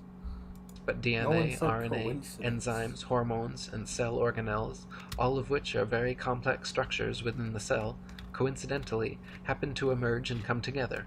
As a result of these billions of coincidentally, over billions of years. Billions of years. Coincidences, the first... Think about how long a billion is. A billion, okay? 1 million is 1,000 times 1,000. Okay? And 1 billion is 1 million times 1,000. 1,000 millions, which is 1,000 thousands, it's a billion. That's a year. And throw all that time passing. These things can fall. Whatever. Cell came into being. If you put a carved stone or wooden idol in front of these people and told them, look, this idol created this room and everything in it, they would say that was utterly stupid and refuse to believe it. Yet, despite that, they declare the nonsense that the unconscious process known as chance gradually brought this world and all the billions of wonderful living things in it into being, to be the greatest scientific explanation.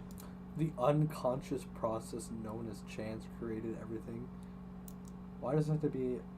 One, who said it's unconscious? I don't fucking know that. Nobody knows that. Who said it's chance either? We're asking questions about the fundamental reality and the creation of the universe. Nobody fucking has answers about that. How matter is formed? Is there a fundamental consciousness? Can life form in specific conditions?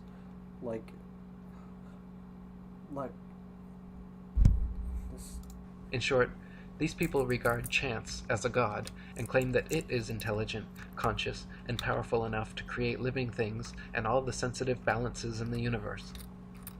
One of the first frauds in the history of Darwinism, known as recapitulation theory and heralded as undeniable proof of evolution, was an idea proposed and propagated by a racist eugenicist professor fish, salmon, turtle, chicken, rabbit, named Ernest Haeckel in the late 19th century. A contemporary and friend of Charles Darwin and Thomas Bulldog Huxley, Haeckel postulated that human and other animal embryos experience a miniature form of the entire evolutionary impulse during their development in the womb, displaying first characteristics of fish, then reptile, and lastly mammalian or human. It has long been eliminated from scientific literature, but many people and popular sources still unknowingly quote and believe in Haeckel's fraudulent work. Several popular magazines and school textbooks, as recently as the 1990s, over a century after being exposed, were still publishing Haeckel's hoaxed pictures and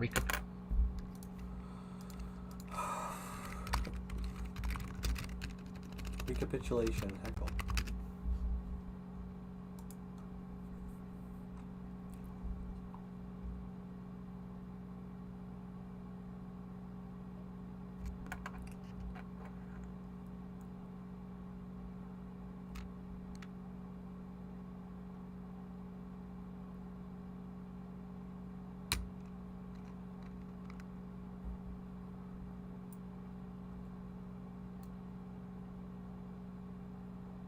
Okay, so it sounds like this guy had a theory, and it turned out not being true, and then we decided, okay, it wasn't true.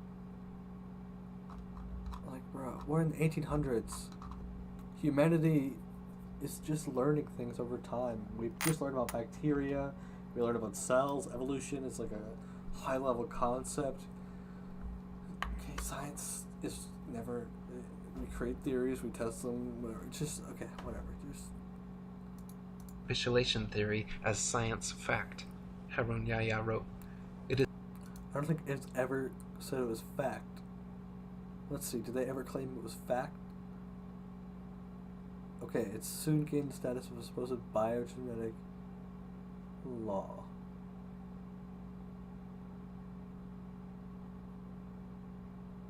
In the 1824 to 1836,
Haeckel attempted to synthesize ideas of Lamarckism and ghost natural while often seen as objective over theory of race.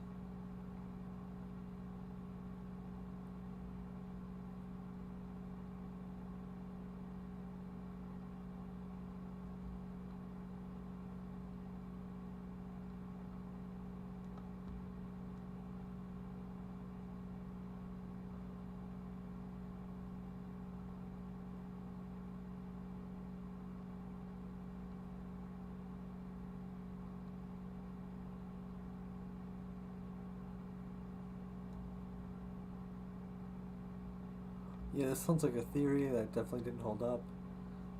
Basically saying that the embryos would show the stages of evolution.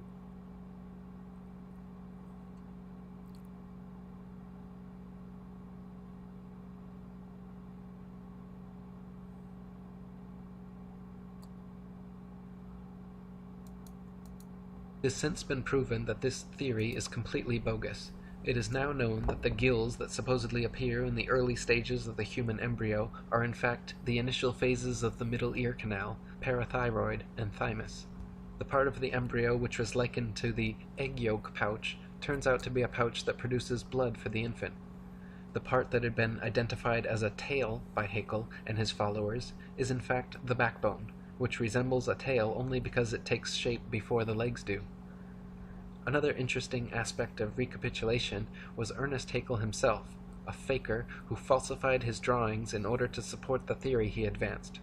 Haeckel's forgeries purported to show that fish and human embryos Haeckel forgery?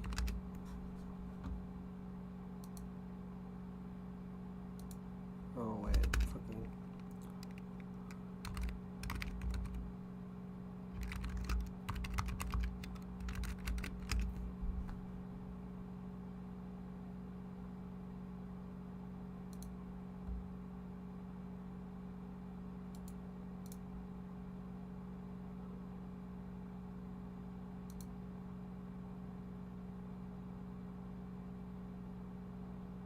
An organism in the course of development goes through all the stages.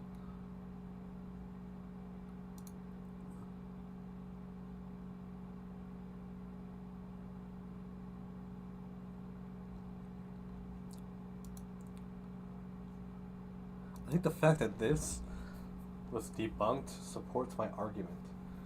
But, okay. Oh.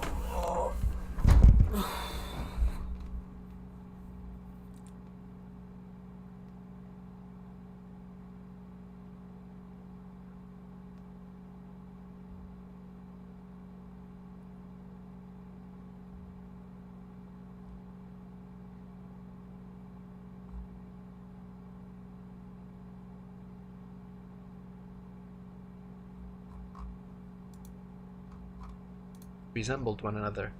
When he was caught out, the only defense he offered was that other evolutionists had also committed similar offenses.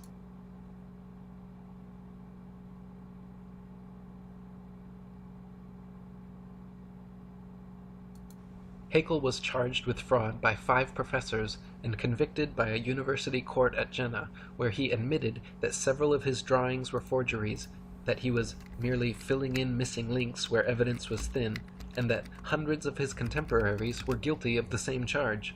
During the trial, he said, "After this compromising confession of forgery, I should be obliged to consider myself condemned and annihilated if I had not the consolation of seeing side by side with me in the prisoner's dock hundreds of fellow culprits, among them many of the most trusted observers and most esteemed biologists. The great majority of all the diagrams in the best biological textbooks, treatises, and journals would incur in the same degree the charge of forgery, for all of them are inexact, and are more or less doctored, schematized, and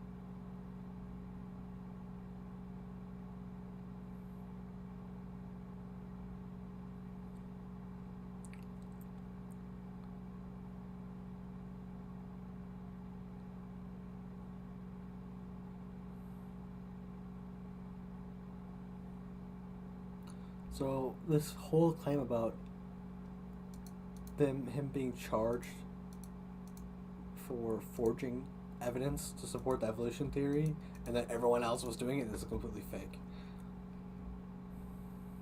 Many naturalists especially blame the diagrammatic figures given in the Anthropogeny, the Evolution of Man. Certain technical embryologists have brought most severe accusations against me on this account and have advised me to substitute a larger number of the elaborated figures as accurate as possible. I, however, consider that diagrams are much more instructive than such figures, especially in popular scientific works. For each simple diagram figure only gives only those essential form features when explained, amidst all those unessential which can finish except for generators.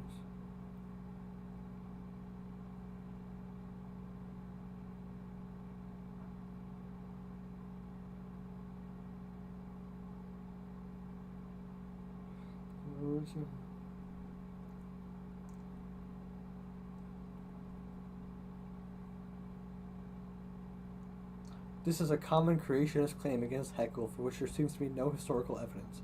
Unfortunately, this apparent myth has taken such a hold of discussions of Haeckel that even some mainstream scholars have been taken in by it. For example, Michael Richardson repeated this claim in one of his articles, reading his paper in the UK. To some of them, anti-Darwinists, every sort of vilifying argument against Haeckel is welcome. Asked if evidence from recent claims.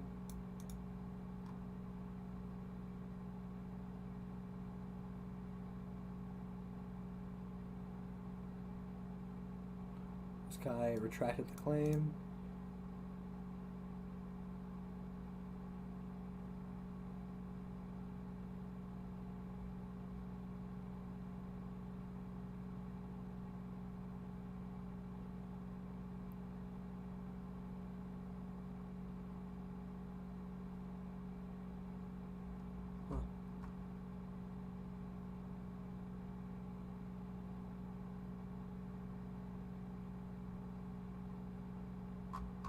So the reality is that there actually are some features that embryos have similar to other things. Like little human embryos do have like gill-like slits that are basically the same, but they never function as gills and they form into other stuff. But they were trying to understand it at the time, and he drew out these diagrams, and then they accused him of fraud because his diagrams didn't include some other details of things, but because and then he updated it, and he said that it was so it could be easier to demonstrate a point, and then he was never actually committed of anything. It was just I don't know. Okay.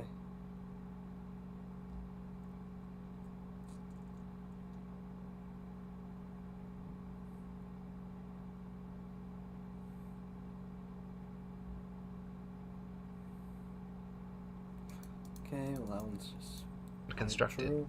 What an admission! Not only did Haeckel confess his own forgeries, but he admitted that there were hundreds of other scientific fraudsters similarly doctoring findings in the best biological textbooks, treatises, and journals. Haeckel's fraud.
Okay, so basically the embryos he drew in the diagram weren't drawn exactly accurately to what the real embryos looked like, and so it was a misrepresentation of reality, I guess. And these diagrams were used up until recently, and they got changed.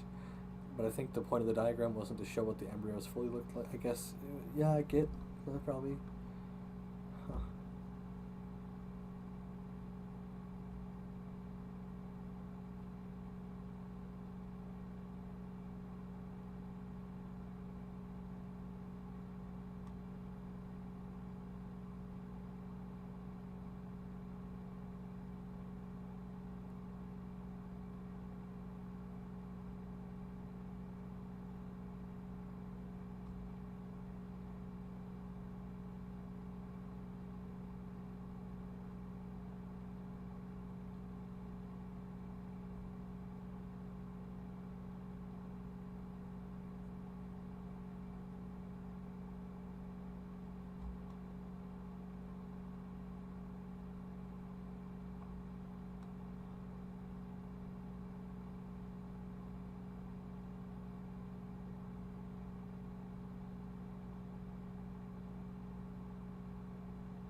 So, on here, this is a real, what it's supposed to look like, with this, like, bud here showing the limb, and then he didn't put that part in the final drawing. And so they're saying that's fraud. I can see how it's probably misrepresentation, but it's not necessarily relevant to the argument that was being made, but I get it.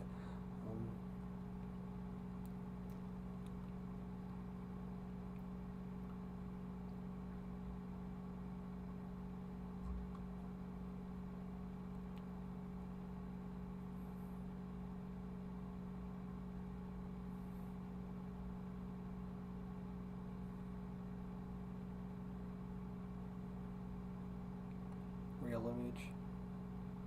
Second image.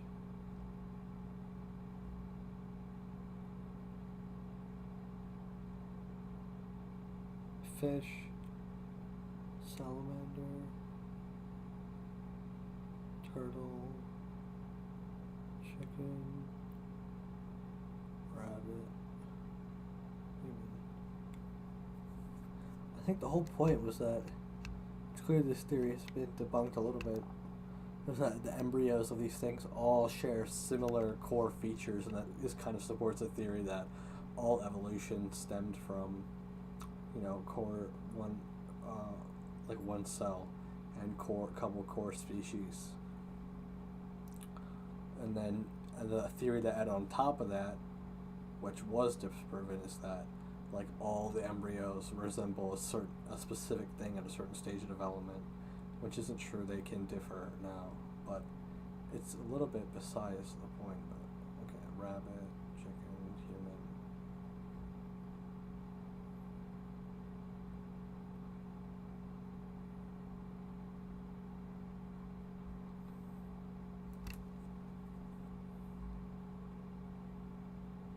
Creation.com. Yeah, this is the most biased source towards it I can give it, and still, it's not very compelling. And every other source kind of says that that's all bullshit, and he was never convicted of anything. And that's several of which will be examined in this chapter. As it turns out, Haeckel had simply copied and printed the same human embryo pictures several times over, claiming each were various other animal That is not what he did. That's not even what he did. embryos with exact parallels, when in fact No. the parallels do not exist, and the pictures were copies he knowingly and intentionally made to suit his recapitulation idea. Malcolm Bowden wrote, to support his theory, Haeckel, whose knowledge of embryology was self-taught, faked some of his evidence. He not only altered his illustrations of embryos, but also printed the same plate of an embryo 3 times and later. It's just a bunch of weird Mason stuff. Gmail envelope, Masonic M. Oh, look at it, looks similar. Oh my god. Oh my god. Oh, that's so crazy. Labeled one a human, the second a dog, and the third a rabbit, to show their similarity. Dr. Michael Richardson wrote, "This is one of the worst cases of scientific fraud. It's shocking to find that somebody one thought was a great scientist was deliberately misleading. It makes me angry. What Haeckel did was to take a human embryo and copy it, pretending that the salamander and the pig and all the others look the same at the same stage of development. They don't. These are fakes. For the past 150 years, evolutionist scientists have been working diligently to propagandize the public into believing that modern humans are descended from ancient apes. The final and most difficult theoretical leap for the theory of evolution is this supposed million-year transition from ape to human. The utter impossibility of evolving abilities like bipedality, erect spinal columns, and complex linguistic skills has been debated since the theory was first presented, but such obstacles will never stop die-hard evolutionists set on discovering, or inventing, a believable monkey-man transitional species. The first of these convenient evolutionary discoveries was the Neanderthal man, found in the Neander Valley of Germany in 1856. Just in time for the release of Darwin's Origin of Species. To this day, reconstructed drawings of hairy ape-like Neanderthal men are depicted in scholarly journals and school textbooks, and claim to be a missing evolutionary link. The fact is, however, that all so-called Neanderthal remains have never been shown to be any more different from modern humans than an Asian from a Caucasian, or an Inuit from an Aborigine. Also, the skull That's not size true. shows its brain was actually 13% larger than the average brain of modern man, making it impossible to be an intermediary between man and ape. Even Time magazine. Why not? It could be larger. Doesn't That could be larger? That's showing the fact. He just contradicted himself. He said it's no different than an Asian versus a normal person, but the brain was 13% larger. That is hugely different. 1971 proclaimed the primitiveness of Neanderthal to be unwarranted, that he could walk the street today unrecognized. One writer even commenting that historians of the future may declare all of us insane for not detecting and refuting this incredible.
So lots of Neanderthal discoveries were made, but they were contested and argued over. People weren't sure, blah blah blah, which all kind of contradicts the idea that this was pushed fake theory when we're gathering more and more evidence about it, trying to discuss it.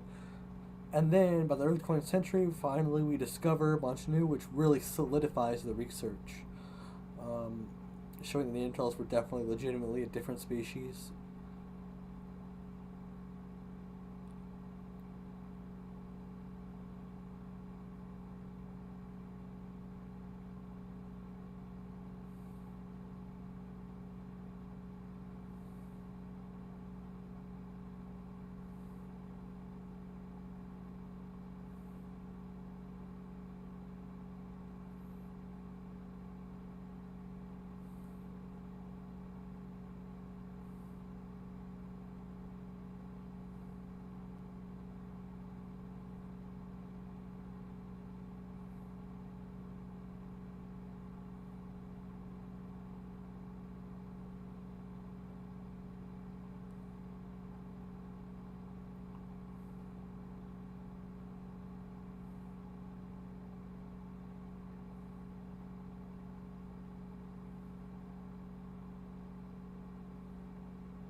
And it seems like they mixed with each other and they were bred out of existence.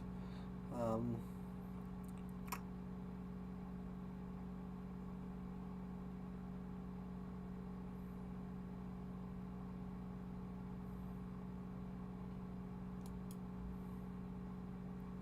okay. Blunder with adequate determination. One of the main proponents pushing Neanderthal man as an authentic species nowadays is Rainer Prosch, a German professor who dated the fossils at 36,000 years old, allowing them to fit perfectly in the evolutionist timeline. In 2005, however, Prosch was forced to retire in disgrace by a panel of Frankfurt University heads who determined he had fabricated data and plagiarized the work of his colleagues over the past 30 years. The once renowned carbon dating expert has presently been completely ostracized from the scientific community. It has since been determined that all Neanderthal skeletal If that's true, isn't that a good thing? Doesn't it kind of go against... remains are no more than a few thousand years old, some only a few hundred. They have also found modern human DNA in the bones, that their brain capacity was 13% larger than the modern average, their height 5'9", comparable to our average, and they had advanced tools, buried their dead, and enjoyed art.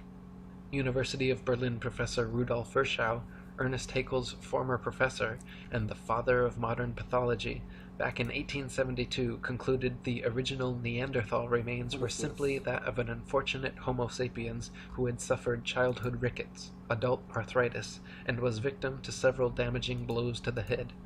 Eric Trinkaus, a paleoanthropologist from New Mexico University, concluded his examination stating, "Detailed comparisons of Neanderthal skeletal remains." Wait, I gotta see this clip.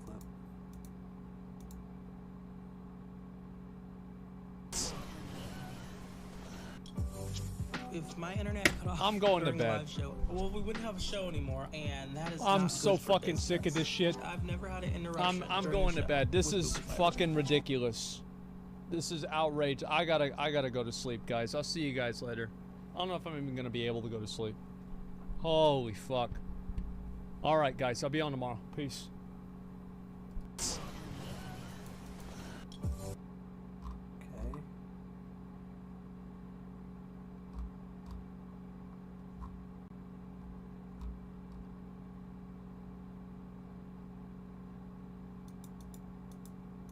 Okay. with those of modern human have shown that there is nothing in Neanderthal anatomy that conclusively indicates locomotor, manipulative, intellectual, or linguistic abilities inferior to those of modern humans. In 1891, the next ape-man discovery was found in Java, Indonesia, by Eugene Dubois, who coincidentally happened to be a student and apprentice of evolutionist hoaxer Ernest Haeckel. Dubois found a skull cap, a leg bone, a jaw fragment, and 3 teeth, from which he reconstructed the ape-like Java Man. Within 10 years of its discovery, Java Man was the main subject of over 80 evolution books and articles. It was given the scientific name of Anthropopithecus erectus, and later changed to Pithecanthropus erectus, and finally, Homo erectus, undoubtedly for super-official pseudoscientific reasons. Hank Hanegraaff wrote, "Java Man was discovered by a Dutchman. I'm a little embarrassed by that because I'm a Dutchman myself. His name was Eugene Dubois. The bones were found in 1891 on an Indonesian island of Java in Southeast Asia along the banks of the Solo River. And there was an interesting assortment. He found a leg bone, a skull cap, a jaw fragment, and 3 teeth. And that's what he concocted Java Man from. Interestingly, some of the teeth were old and some young. The bones belonged to ape, female and male.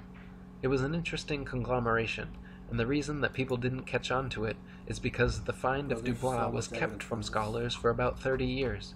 He also withheld the discovery of modern human remains, which were found in the same stratum as Java Man. Of course, that would have ruined his claims that Java Man was the ancestor of modern-day humans. Finally, enough pressure was placed on him that the actual bones were allowed to be examined and the discrepancies were found, and eventually, enlightened America, as well as the world, found out that this was a hoax. Unfortunately, hoaxes die hard. Recently, Time magazine ran a cover story entitled, "How Man Became Man," and starts off ridiculing Christians and creationists, then goes on to present Java Man as though it were a fact.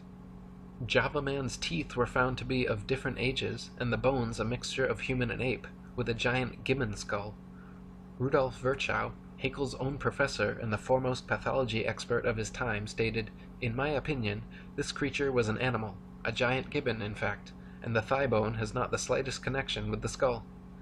He and many others have concluded the thigh bone is quite clearly human, while the skull cap and teeth belong to a primate. In 1912, a doctor and paleoanthropologist named Charles Dawson claimed to have found a jawbone and cranial fragment of an ape-man transitional form in a pit in Piltdown, England. It was alleged to be 500,000 years old and was displayed as absolute proof of human evolution in museums across the world.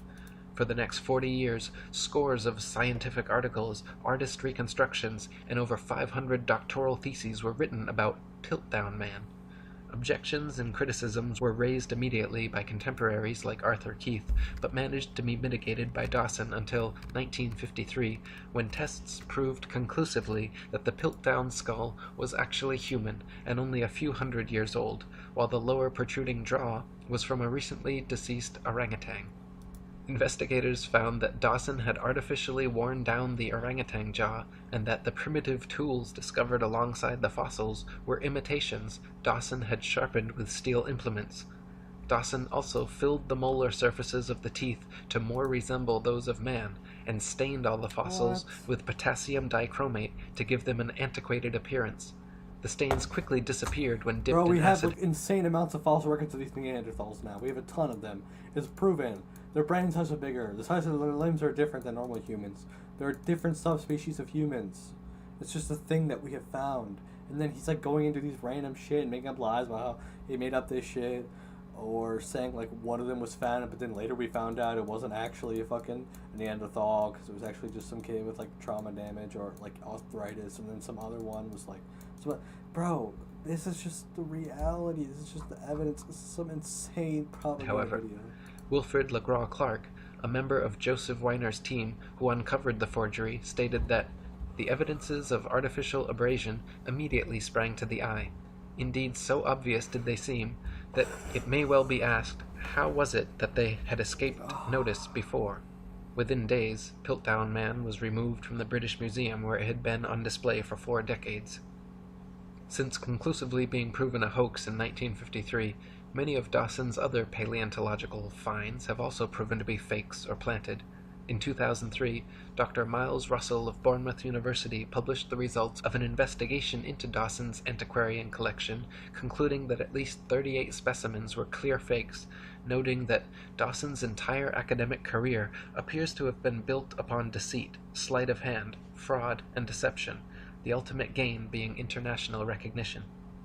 The next fraudulent attempt at creating and propagating a supposed ape-man transitional form was carried out in 1922 by Henry Fairfield Osborn, co-founder of the American Eugenics Society, president of the White Supremacist Pioneer Fund, and director of the American Museum of Natural History. Osborn declared that he had been sent an anomalous tooth found in Snakebrook, Nebraska, which had characteristics of both ape and man. He determined that it came from the Pliocene period of ancient history, and affectionately labeled the tooth's owner Nebraska Man. Harun Yahya wrote, I don't know how much Nebraska Man was immediately given a scientific name. Nebraska Man's head and body were drawn. Moreover, Nebraska Man was even pictured along with his wife and children as a whole family in a natural setting. Once Nebraska Man made the media rounds of popular publications and the pliable public was sufficiently propagandized, the story disappeared until 1928 when William Bryan and William Gregory had the opportunity to independently examine the tooth. Their investigations both conclusively found that the tooth did not belong to a man or ape, but was actually from an extinct species of wild American pig called Prestonops. After William Gregory published his article, Hesperopithecus, apparently not ape nor a man, in Science magazine, all drawings and models of Nebraska Man and his family were quickly... Okay, if we're looking throughout the past in history, in science, and we notice that there are things that people got wrong, or people who spread shit that was not true, what has always happened? Oh, he got his license taken away. Oh, the scientific community proved him wrong. Oh, over time, yeah, some things happen. Half of the shit this guy's saying in this video is lies. Some of it's true. The Nebraska Man thing was a hoax, whatever. Right? Things like that happen. I'm not denying that. But Neanderthals are real. It's just real. It's a thing. removed from evolutionist publications.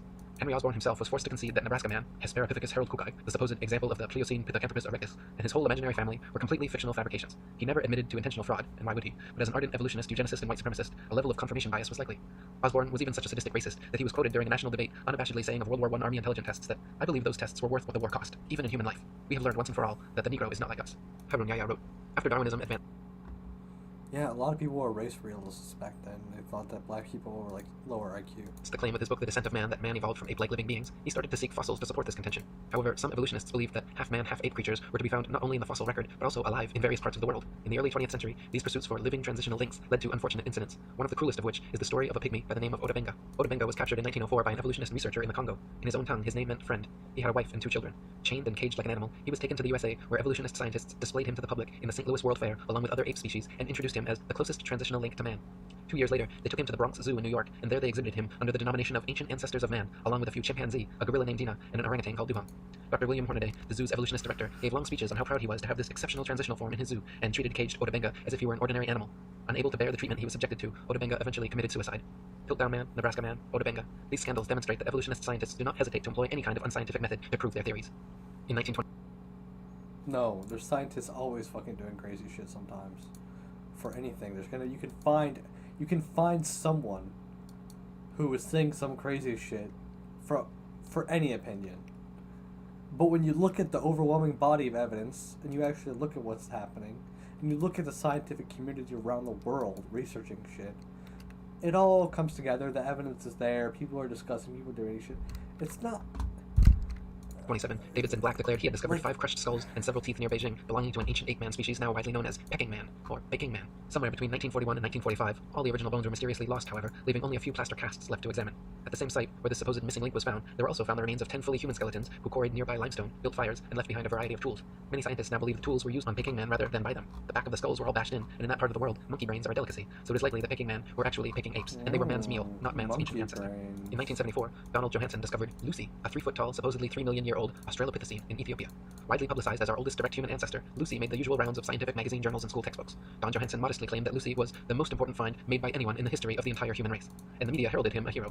He was promoted from assistant professor to receiving his own Institute for Human Biology at Berkeley. During all this time, he never allowed scientists to examine Lucy's bones until 1982, 8 years later. Since then, and as more Australopithecine skeletons have been found and examined, however, many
leading evolutionists agree that Lucy is simply an extinct type of ape, similar to modern pygmy chimpanzees, and nothing more. They may have walked slightly more upright than most apes, but were not bipedal or erect, could not talk, spent most of their time on trees, and walked on all fours. Lord Solly Zuckerman and Professor Charles Oxnard did 15 years of research on Australopithecines along with a team of 5 specialists, coming to the conclusion that all the various specimens of Australopithecus they examined were only an ordinary ape genus and definitely not bipedal. The French Science and Life magazine ran the cover story in May 1999, Goodbye Lucy, writing about how Lucy, the most famous fossil of Australopithecus, was not the root of the human race and needs to be removed from our supposed family tree. However, even now in 2014, a movie named Lucy has just been released by Masonic Universal Pictures, where the Lucy ape woman fraud is still treated as scientific fact throughout the entire movie. In 1982, a skull fragment found in the Spanish town of Ors was hailed to be the oldest fossilized human remain ever found in Eurasia. Ors Man was supposedly a 17-year-old ape man who lived between 900,000 and 1,600,000 years ago, and was presented to the world with the usual reconstructed. Like, a lot of this stuff, it's like, there will be parts of it that are, like, kind of true, and it's like, oh, that's cringe.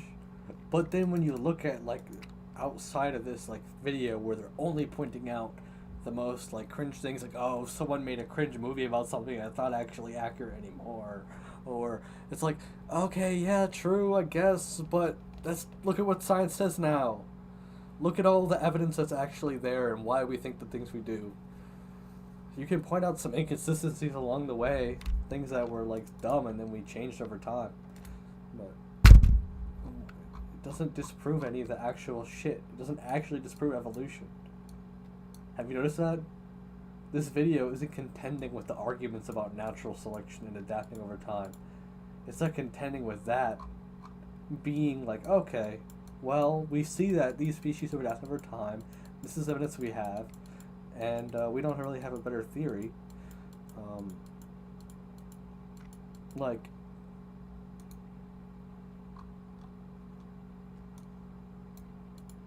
there's tons of evidence supporting evolution, and that's the best way we have to understand it right now. And this video's not contending with that. It's just like, all of this is to suppress God. It's like, people, you can believe in God if you want to. Some people believe that. Okay, you could say God made whatever systems are right now that we're observing. Drawings showing a young, hairy man-ape teenager. In 1983, however, a team of scientists from France concluded that the skull fragment was actually from a 4-month-old donkey. A 3-day scientific symposium had been scheduled so experts could examine and discuss the bone, but was immediately cancelled after the French investigation. Embarrassed Spanish officials sent out 500 letters to the would-be attendees apologizing. After more conclusive tests, the Daily Telegraph on May 14, 1984 carried the headline, "Ass Taken for Man." Later in 1984, Kamoya Kimu and a team led by paleoanthropologist Richard Leakey discovered Turkana Boy at Neriakatom, near Lake Turkana, Kenya. Turkana Boy was proclaimed to be a preteen boy from 1.5 to 1.6 million years ago and is now regarded as the most complete early human skeleton ever found. Much like Neanderthal man, however, Turkana Boy, or Neriakatomi Homo erectus, is no different from modern man. American paleoanthropologist Alan Walker said, "I doubt the average pathologist could tell the difference between the fossil skeleton and that of a modern human." He wrote that he laughed upon first seeing it because it looked so much like a Neanderthal. Turkana Boy was bipedal, with arms and legs of human proportions, an upright skeletal structure, comparable in height, cranial size, and development rate of modern humans. Even the discovering team leader Richard Leakey stated that the difference between this specimen of Homo erectus and modern man are no more pronounced than simple racial variances. The shape of the skull, the degree of protrusion of the face, the robustness of the brows, and so on, these differences are probably no more pronounced than we see today between the separate geographical races of modern humans. Such biological variation arises when populations are geographically separated from each other for significant lengths of time. So when seen for what they really are, all the supposed ape-men discoveries and reconstructions are nothing but frauds and fantasies. Neanderthal man was just an ordinary man. Java man and Piltdown man were composed of human and ape bones. Nebraska man was actually a pig. Peking man was actually man's meal. Lucy was just a monkey. Horseman. Okay, so these are all the ones that they're saying are fraud. So, let's see. Neanderthal discoveries. Let's see here. Neanderthal. Let's go look through these again.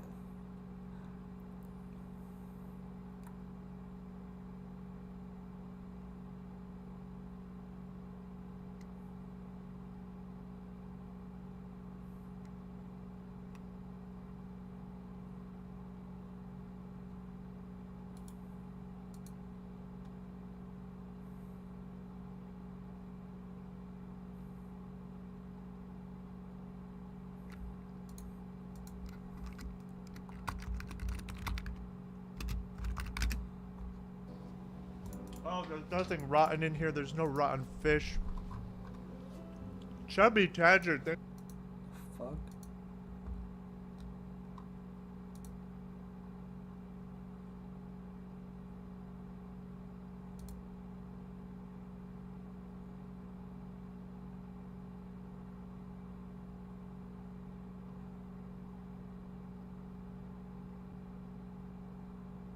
Boom, here's one.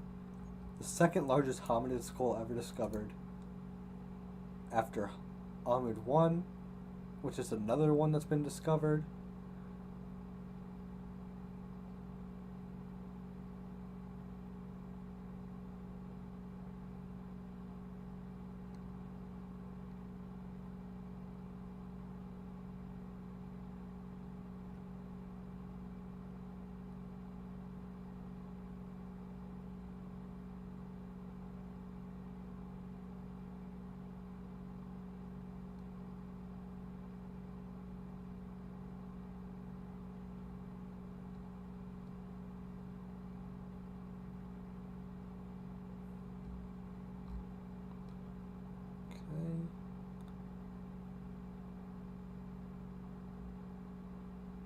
These are a bunch of different notable specimens that we have here.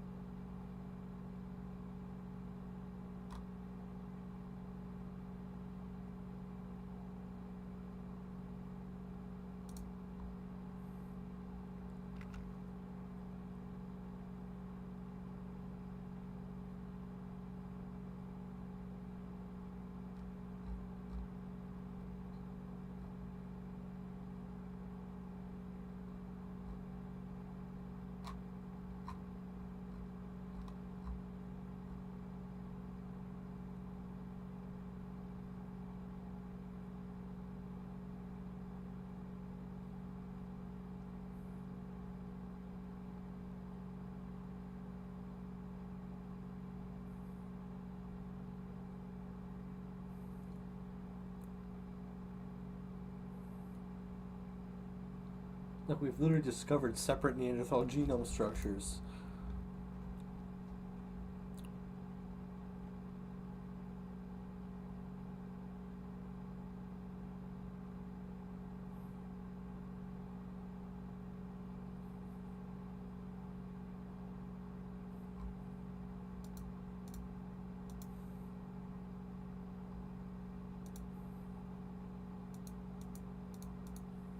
Man was a donkey, and Turkana boy was just a boy. Harun Yahya wrote, reconstruction can be explained as drawing a picture or constructing a model of a living thing based on a single bone, sometimes only a fragment that has been unearthed. The ape men we see in newspapers, magazines, or films are all reconstructions. The fossils that are claimed to be evidence for the human evolution scenario are in fact products of fraud.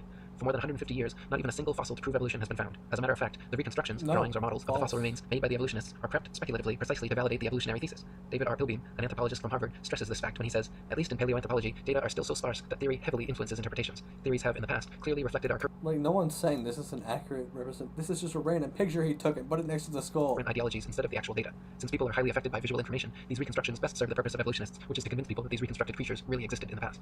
All the many models, drawings, cartoons, mannequins, and movies made involving various ape men are complete fiction and fabrication, because no one can actually accurately determine the outward appearance of an animal based solely on bone structure. What is this Soft supposed to be? A gorilla with statue? tissue, which vanishes quickly after death and is responsible for the look of one's eyes, ears, nose, lips, hair, eyebrows, skin, etc., totally depends on the imagination of the person reconstructing them. Ernest A. Houghton of Harvard University stated, to attempt to restore the soft parts is an even more hazardous undertaking. The lips, the eyes, the ears, and the nasal tip leave no clues on the underlying bony parts. You can with equal facility model on a Neanderthaloid skull the features of a chimpanzee or the lineaments of a philosopher. These alleged restorations of ancient types of man have very little, if any, scientific value and are likely only to mislead the public, so put not your trust in reconstructions. There is no concrete fossil evidence to support the ape-man image which is unceasingly promulgated by the media and evolutionist academics. So let's ask this question if we don't believe in evolution. Where did monkeys come from? Where did turtles come from? Where did butterflies come from? Where did all these different things come from? Do you think that, like, they were all individually created? You don't think they all evolved from other things? Every single... Come on, how do you not understand this? Circles. With brushes in their hands, evolutionists produce imaginary creatures. Nevertheless, the fact that these drawings correspond to no matching fossils constitutes a serious problem for them. One of the interesting methods they employ to overcome this problem is to produce the fossils they cannot find. Like, evolution is a fact. Like, so... There's so much evidence supporting evolution. But we can have, like, these crazy, random internet conspiracy theory videos of, like, weird Christian conspiracy theory. Like, no, evolution can't be real. Look at all this random shit. And it's like... but it's spun in this way. It's so narratively driven, and it's spun in this way where it's actually it's not even talking about them. They're not trying to prove anything. They're not talking about what they think happened. They're not talking about all the evidence that's there. They're just like, oh, look at this picture next to this picture, and look, that was bullshit, and they're blah, blah, and they just like do these random crazy pictures. No one even fucking, like, no one's saying this picture is real. Piltdown, which may be the biggest scandal in the history of science, is a typical example of this method. The current evolutionists ape to human some other random thing that they thought was a Neanderthal maybe turned out to be another animal. Oh, okay, hoax, it's a hoax. It's like, oh, okay, we found some other bones somewhere. We were, like, looking at the bones trying to see it. We couldn't tell if it was Neanderthal. We, like, decided, oh, no, that one's probably not. And then we look over time and we find evidence. We find more skulls.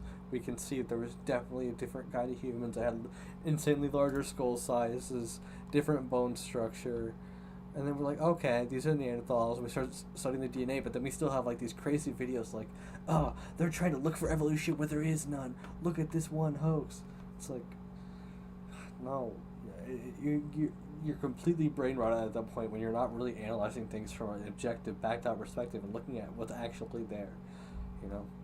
Transitional theory goes Australopithecus, Homo habilis, Homo erectus, Homo sapiens.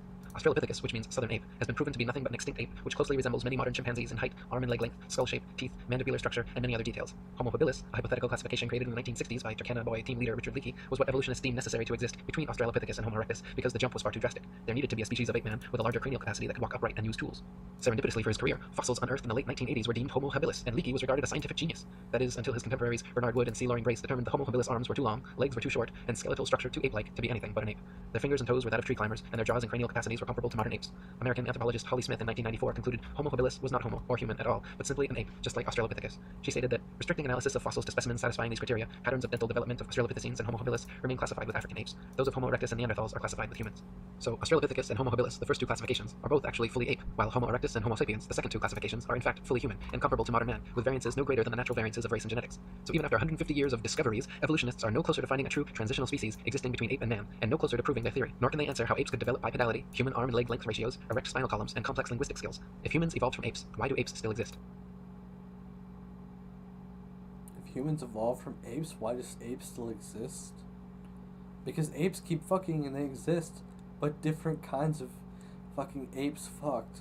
And then it was a different kind of ape, obviously, that fucked, and then they fucked each other, and then there were still other monkeys fucking, and then over time, with the development of, it didn't take much to go from apes. You just need a little bit more brain development to be able to understand language and understand. Really, it comes down to having the concepts to understand linguistics and language and communication. Once you have that underlying level, that just a little bit. I mean, apes are pretty smart, but they just don't have that concept in there. And then, you get a couple apes down the line. Oh, you get some early fucking shit, and then they're fucking, and then it's a process over time. I don't know what. Why don't any of these supposed transitional forms still exist now, and where are true examples in the fossil record? The class Dinosauria was originally defined by Sir Richard Owen of the Royal Society and superintendent of the British Museum Natural History Department in 1842. Why do the transitional forms not exist now? Because they get bred out. I mean, the transitional forms are the humans now.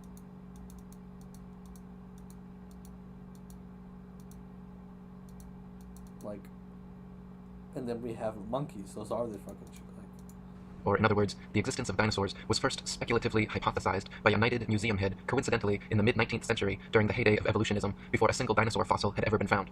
The Masonic media and mainstream press worldwide got to work hyping stories of these supposed long-lost animals, and then, lo and behold, 12 years later, in 1854, Ferdinand van de Veer Hayden, during his exploration of the upper Missouri River, found proof of Owen's theory. A few unidentified teeth he mailed to leading paleontologist Joseph Leidy, who several years later declared them to be from an ancient, extinct Trachodon dinosaur, which beyond ironically means rough tooth. Firstly, it should be needless to say that it is impossible to reconstruct an entire hypothetical ancient animal based on a few teeth.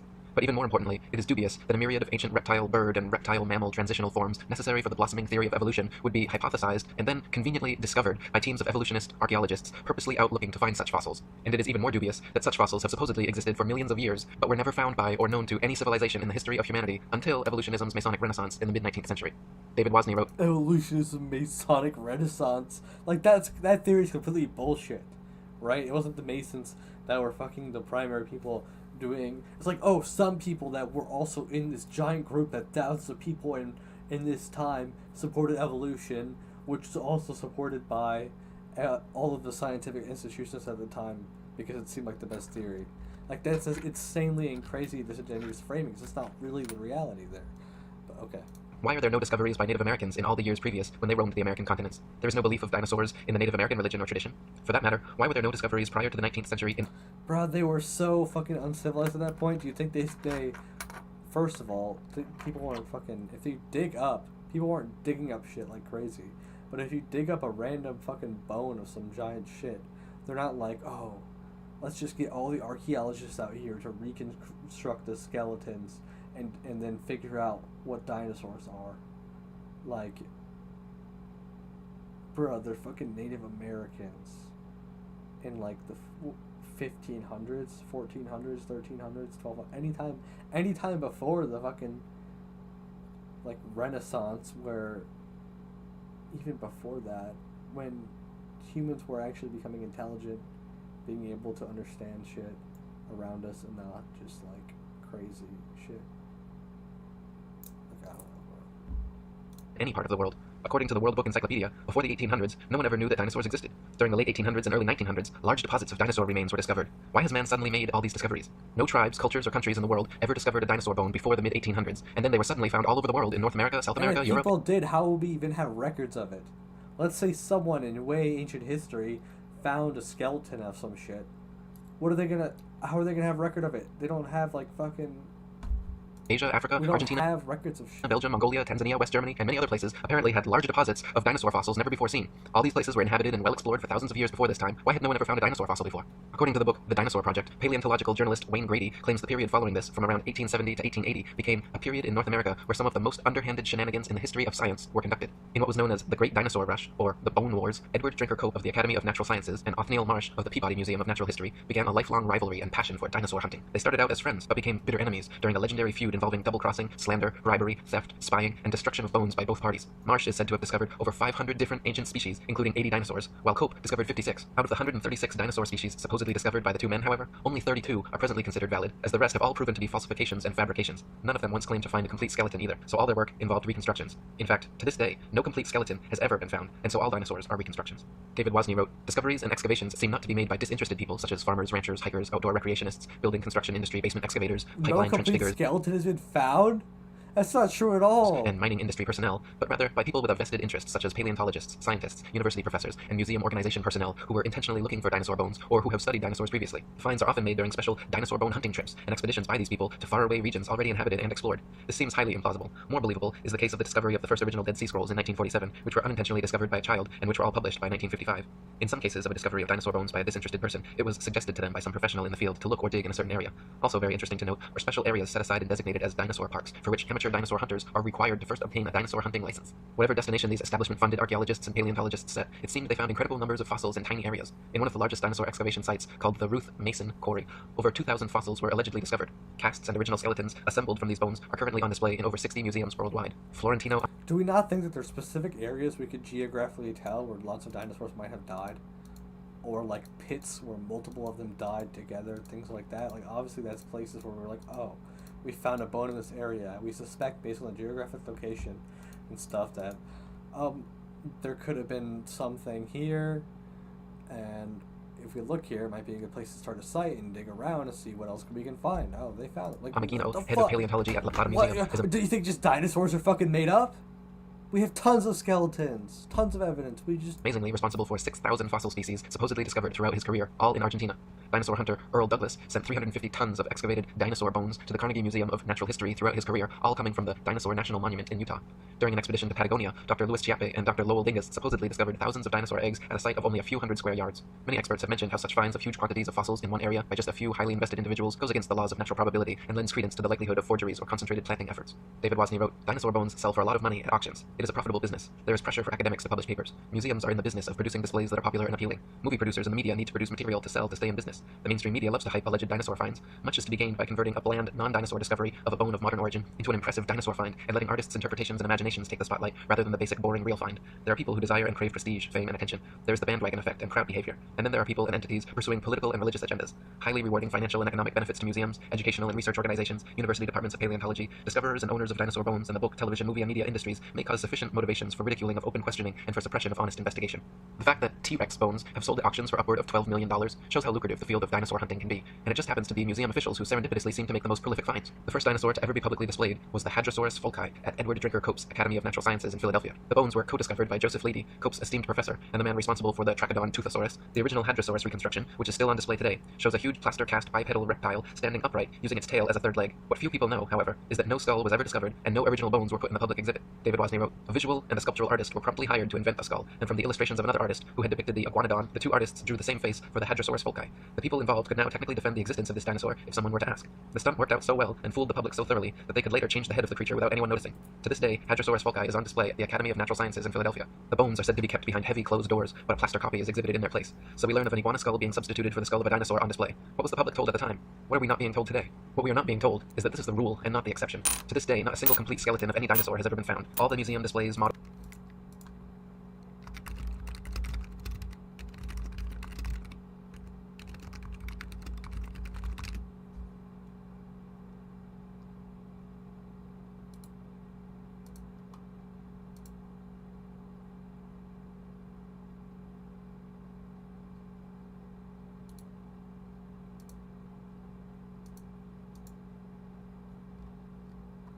Okay, so let's say we find a skeleton of some random animal, and we find all of these bones together in an area that clearly all fit together like this.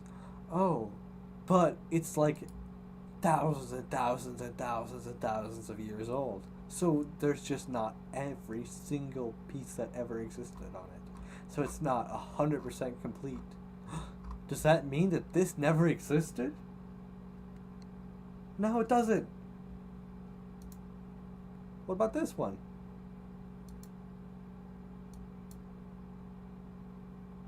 U.S. trade records that a couple 5.6 ton bones missing? shipment worth 30. So, why are you acting like dinosaurs existed then?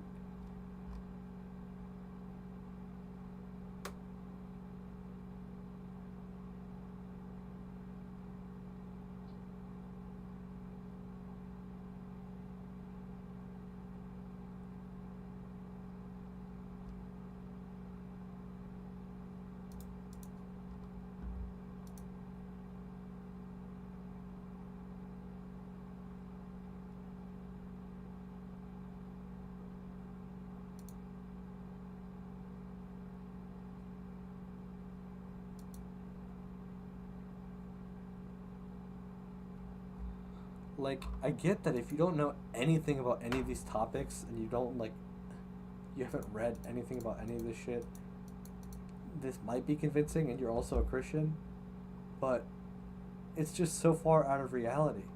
Models, mannequins, cartoons, It's a and complete echo chamber. movies of prehistoric monsters you have ever seen are all imaginative reconstructions based on incomplete skeletons arranged in the manner paleontologists believe to be most realistic. Furthermore, the skeletons exhibited in museums are all admittedly intricate fabrications made of plaster, fiberglass, various epoxies, and other animal bones, not original fossils. When dinosaur bones are transported and prepared, they use strips of burlap soaked in plaster to jacket over the fossils. Then, after applying a tissue separator to keep the plaster from direct contact with the bone, the soaked burlap strips are laid on until it is totally encased in a protective, mummy-like coating ready for safe transport. In an article titled "A Fossil's Trail from Excavation to Exhibit," one insider remarked that through mold making, Oh no, we want to preserve the fossil bones? We want to keep them protected? Like, wow. and casting, we can totally fabricate limbs, ribs, vertebrae, etc. for the missing pieces of an articulated skeletal mount. Plaster, fiberglass, and epoxies are often and commonly used. In reconstruction work on single bones, small to large cracks can be filled in with mache or plaster mixed with dextrin, a starch that imparts an adhesive quality and extra hardness to regular molding plaster. We've also had success using epoxy putties. Large missing fragments can be sculpted directly in place with these same materials. In other words, museum personnel work with plaster and other materials to transport and fabricate skeletons and missing or incomplete bones all the time. In fact, the huge dinosaur bone displays found in museums across the world are admittedly carefully prepared fakes. No independent researcher has ever examined a real dinosaur. They claim all the actual fossils are kept in high security storage, but only a select few paleontologists are ever allowed to examine them, so the ability to ascertain their authenticity is kept from the general public. Robin Kofod wrote, "Most people believe that dinosaur skeletons displayed in museums consist of real dinosaur bones. This is not the case. The real bones are incarcerated in thick vaults, to which only a select few highly placed researchers hold a key, which means that no independent researcher has ever handled a Tyrannosaurus rex bone. When people unaffiliated with the paleontological establishment attempt to gain access in order to study these dinosaur bones, they are met with refusal upon refusal. Only around 2,100 dinosaur bone sets have been discovered worldwide, and out of these, only 15 incomplete Tyrannosaurus rex bone sets have been found. These dinosaur bone sets have never formed a complete skeleton, but from these incomplete bone sets, paleontologists have constructed a hypothesis about the appearance of the whole skeleton, which they have modeled in plastic. If thousands of long necks and large carnivorous reptiles had really roamed the earth, we wouldn't only have found 2,100 dinosaur bone sets, but millions of bones, with ordinary people tripping over them when digging in their vegetable patches."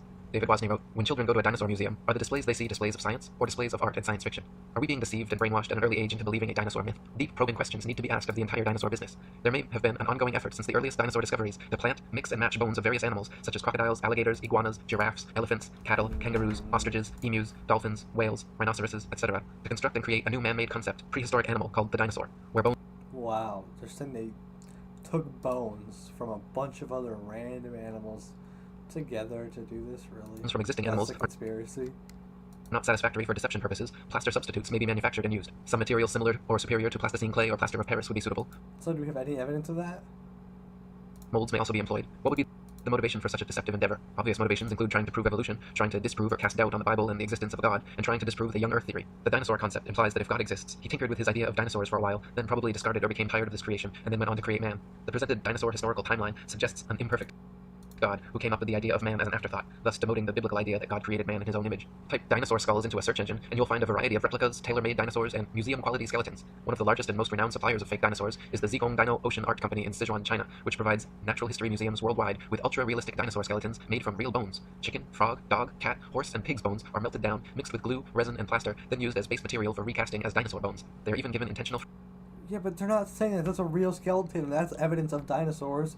That's just a cool thing to get a cool fucking dinosaur. Fractures and an antiquated fossilized look to achieve the right effect. Their website boasts over 62% of our output goes to American and European markets, which means we will understand and are familiar with the intricacies and regulation of exporting to these regions. Since we are a partner of dinosaur museums, all products are made under the guidance of experts of the Chinese Academy of Sciences. We have gained a global sales network reaching the USA, Brazil, France, Poland, Russia, Germany, Saudi Arabia, They're South Korea, still made Thailand, to be Indonesia, as realistic as possible from what we know. exhibited in Peru, Argentina, Vancouver, Cincinnati, Chicago, and other places. As Alan Fiducia, University of North Carolina paleontology professor, wrote, I have heard there is a fake fossil factory in northeast China, in Liaoning province near the deposits where many of these recent alleged feather dinosaurs were found. Whereas David Wozni wrote, the possibility exists that key dinosaur bones on display have been artificially modified through sculpture and carving.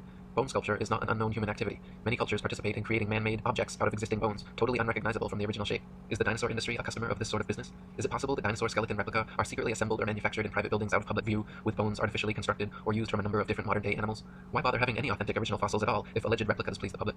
Another problem with dinosaurs is their unnatural structural dynamics. Many dinosaur skeletons and reconstructions feature bipedal monsters like the T-Rex, with a forward-leaning torso and head far larger and heavier than its counterbalancing tail. Many museum displays cannot even stand up under their own weight. It is highly unlikely that beasts this large and disproportionate could exist at all. The loads acting on their skeletons are so great that calculations indicate the bones of the largest dinosaurs would buckle and crack under their own immense weight.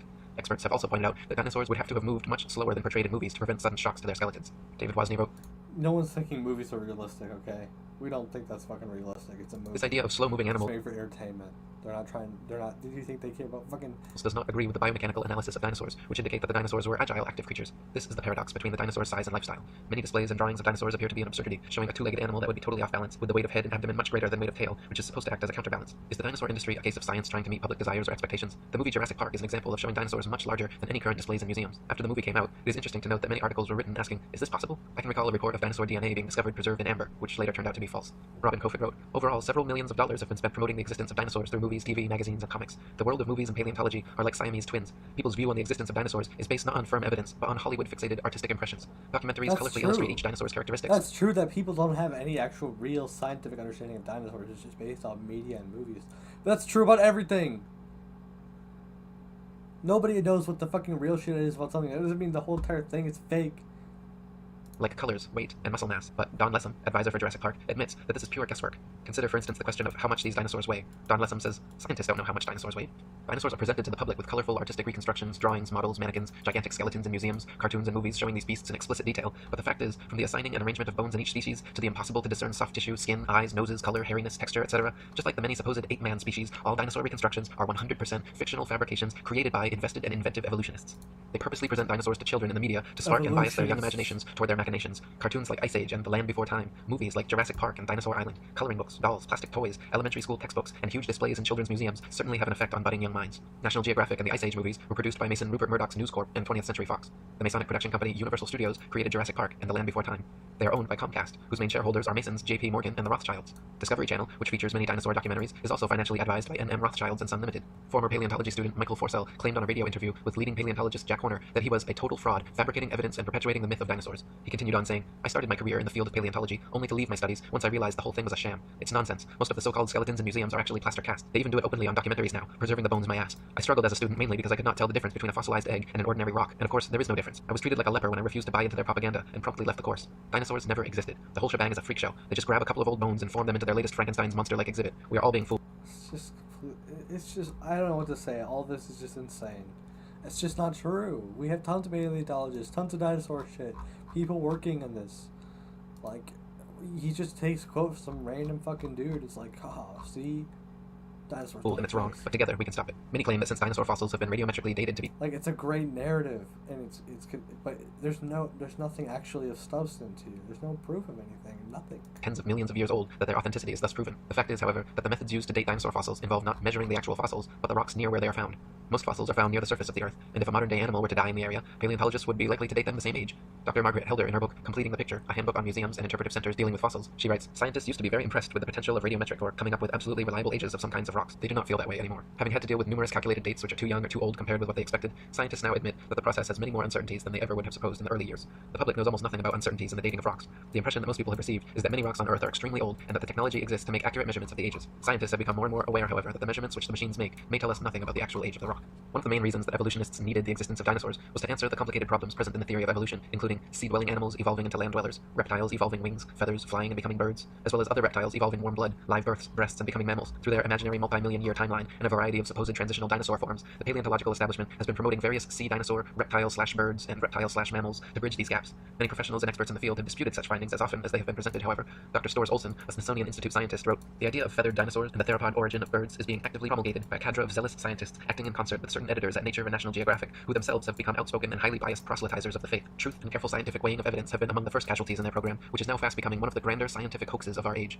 No authentic feathers have ever been found with dinosaur fossils, though a few exposed hoaxes certainly attempted to fake it." Dr. Olson called the adding of feathers to their findings hype, wishful thinking, propaganda, nonsense fantasia, and a hoax. In the 1990s, many fossils with feathers were supposedly discovered in China, suspiciously close to the Zhejiang Dino Ocean Art Company, but when examined, Dr. Timothy Rowe found the so-called Confucius soreness was an elaborate hoax. He also found the Archaeoraptor, supposedly discovered in the 90s, was composed of bones from 5 different animals. When Dr. Rowe presented his findings to National Geographic, the head scientist reportedly remarked, "Well, all of these have been fiddled with." National Geographic then proceeded with their news conferences and media stories about the Archaeoraptor fossils being genuine and having found the missing link in evolution. Robin Kofod wrote, "In 1999, National Geographic magazine was busted when they presented in a colorful and fancily presented article the missing link, an Archaeoraptor dinosaur, which was supposed to support the basic tenet of evolutionary theory that dinosaurs had slowly developed over millions of years. Their proof consisted of a fossil where carefully arranged bone imprints gave the impression of a creature half dinosaur and half bird. The scam was discovered during a CT scan which uncovered unnatural bone links. National Geographic magazine was later forced to admit when pressured that the fossil was man-made." Paleontologists claim that Archaeopteryx is another transitional. This guy's making a lot of claims about fake dinosaur fossils.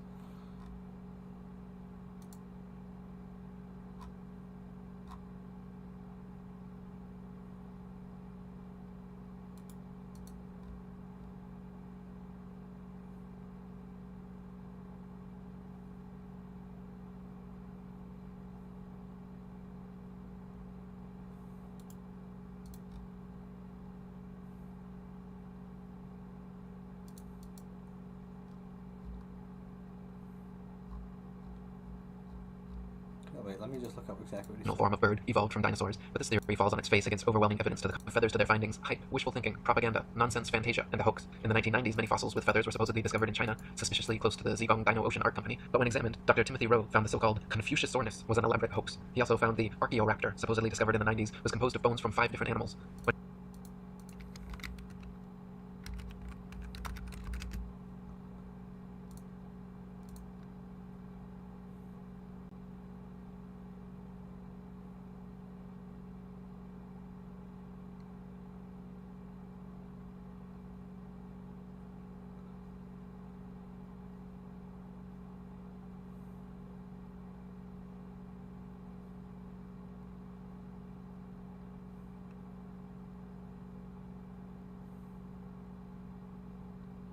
Like, a lot of this stuff is true. Like, there could be people that fake fossils and stuff, like art companies and other random shit. But that doesn't mean that it doesn't mean dinosaurs aren't real, because there are real fossils and real fucking shit. It's just because some people sometimes fake something isn't evidence of anything. When Dr. Rowe presented his findings to National Geographic, the head scientist reportedly remarked, "Well, all of these have been fiddled with." National Geographic then proceeded with their news conferences and media stories about the Archaeoraptor fossils being genuine and having found the missing link in evolution. Robin Kofod wrote, "In 1999, National Geographic magazine was busted when they presented in a colorful and fancily presented article the missing link, an Archaeoraptor dinosaur, which was supposed to support the basic tenet of evolutionary theory that dinosaurs had slowly developed over millions of years. Their proof consisted of a fossil where carefully arranged bone imprints gave the impression of a creature half dinosaur and half bird. The scam was discovered during a CT scan which uncovered unnatural bone links. National Geographic magazine was later forced to admit when pressured that the fossil was man-made." Paleontologists claim that Archaeopteryx is another transitional form of bird evolved from dinosaurs, but this theory falls on its face against overwhelming evidence to the contrary. Other species like Confuciusornis, Launingornis, and Eola lavis have all been found to be the fact that this got reversed doesn't support your theory. contemporary with the Archaeopteryx and are indistinguishable from present-day birds. Alan Fiducia from University of North Carolina, one of the most famous ornithologists in the world, stated, "I've studied bird skulls for 25 years, and I don't see any similarities whatsoever. I just don't see it. Theropod origin of birds, in my opinion, will be the greatest embarrassment of paleontology of the 20th century." Larry Martin from the University of Kansas, a paleo-ornithologist, says, "To tell you the truth, if I had to support the dinosaur origin of birds with those characters, I'd be embarrassed every time I had to get up and talk about it. Even if dinosaurs did evolve into birds to fill their evolution gap, it does not explain how something like the common housefly could have evolved. Flies flap their wings simultaneously 500 times per second. Even the slightest dissonance in vibration would cause them to lose balance and fall. But this never happens. How could they evolve such an amazing and specialized ability? Why were dinosaurs never discovered before the evolutionist renaissance in the mid-19th century? Why do paleontologists think they can reconstruct an entire species of ancient animal from a few teeth? Why have so many dinosaur discoveries turned out to be hoaxes? Why are all authentic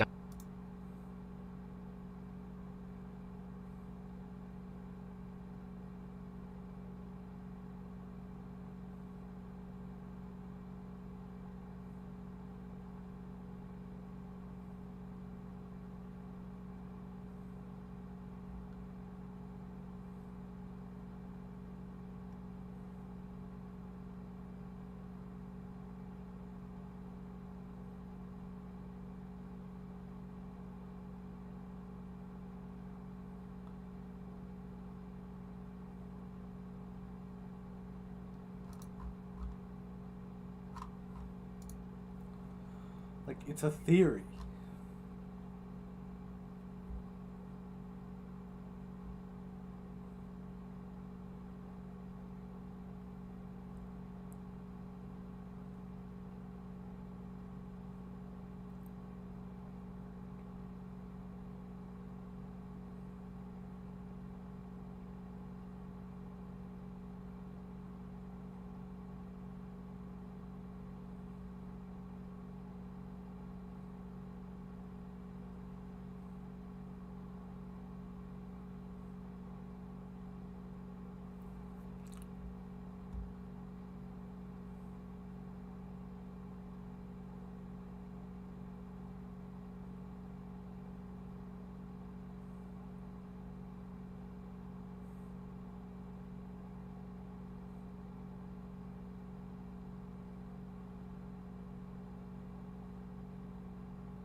Dinosaur fossils kept under tight lock and key away from any independent analysis.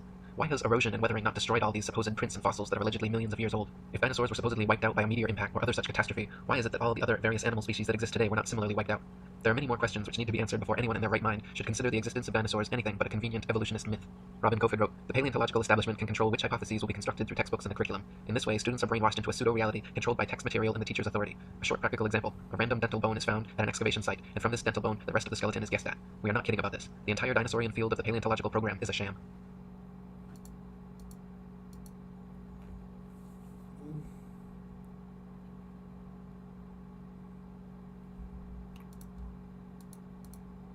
Characteristic.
Alright, I'm done with this video.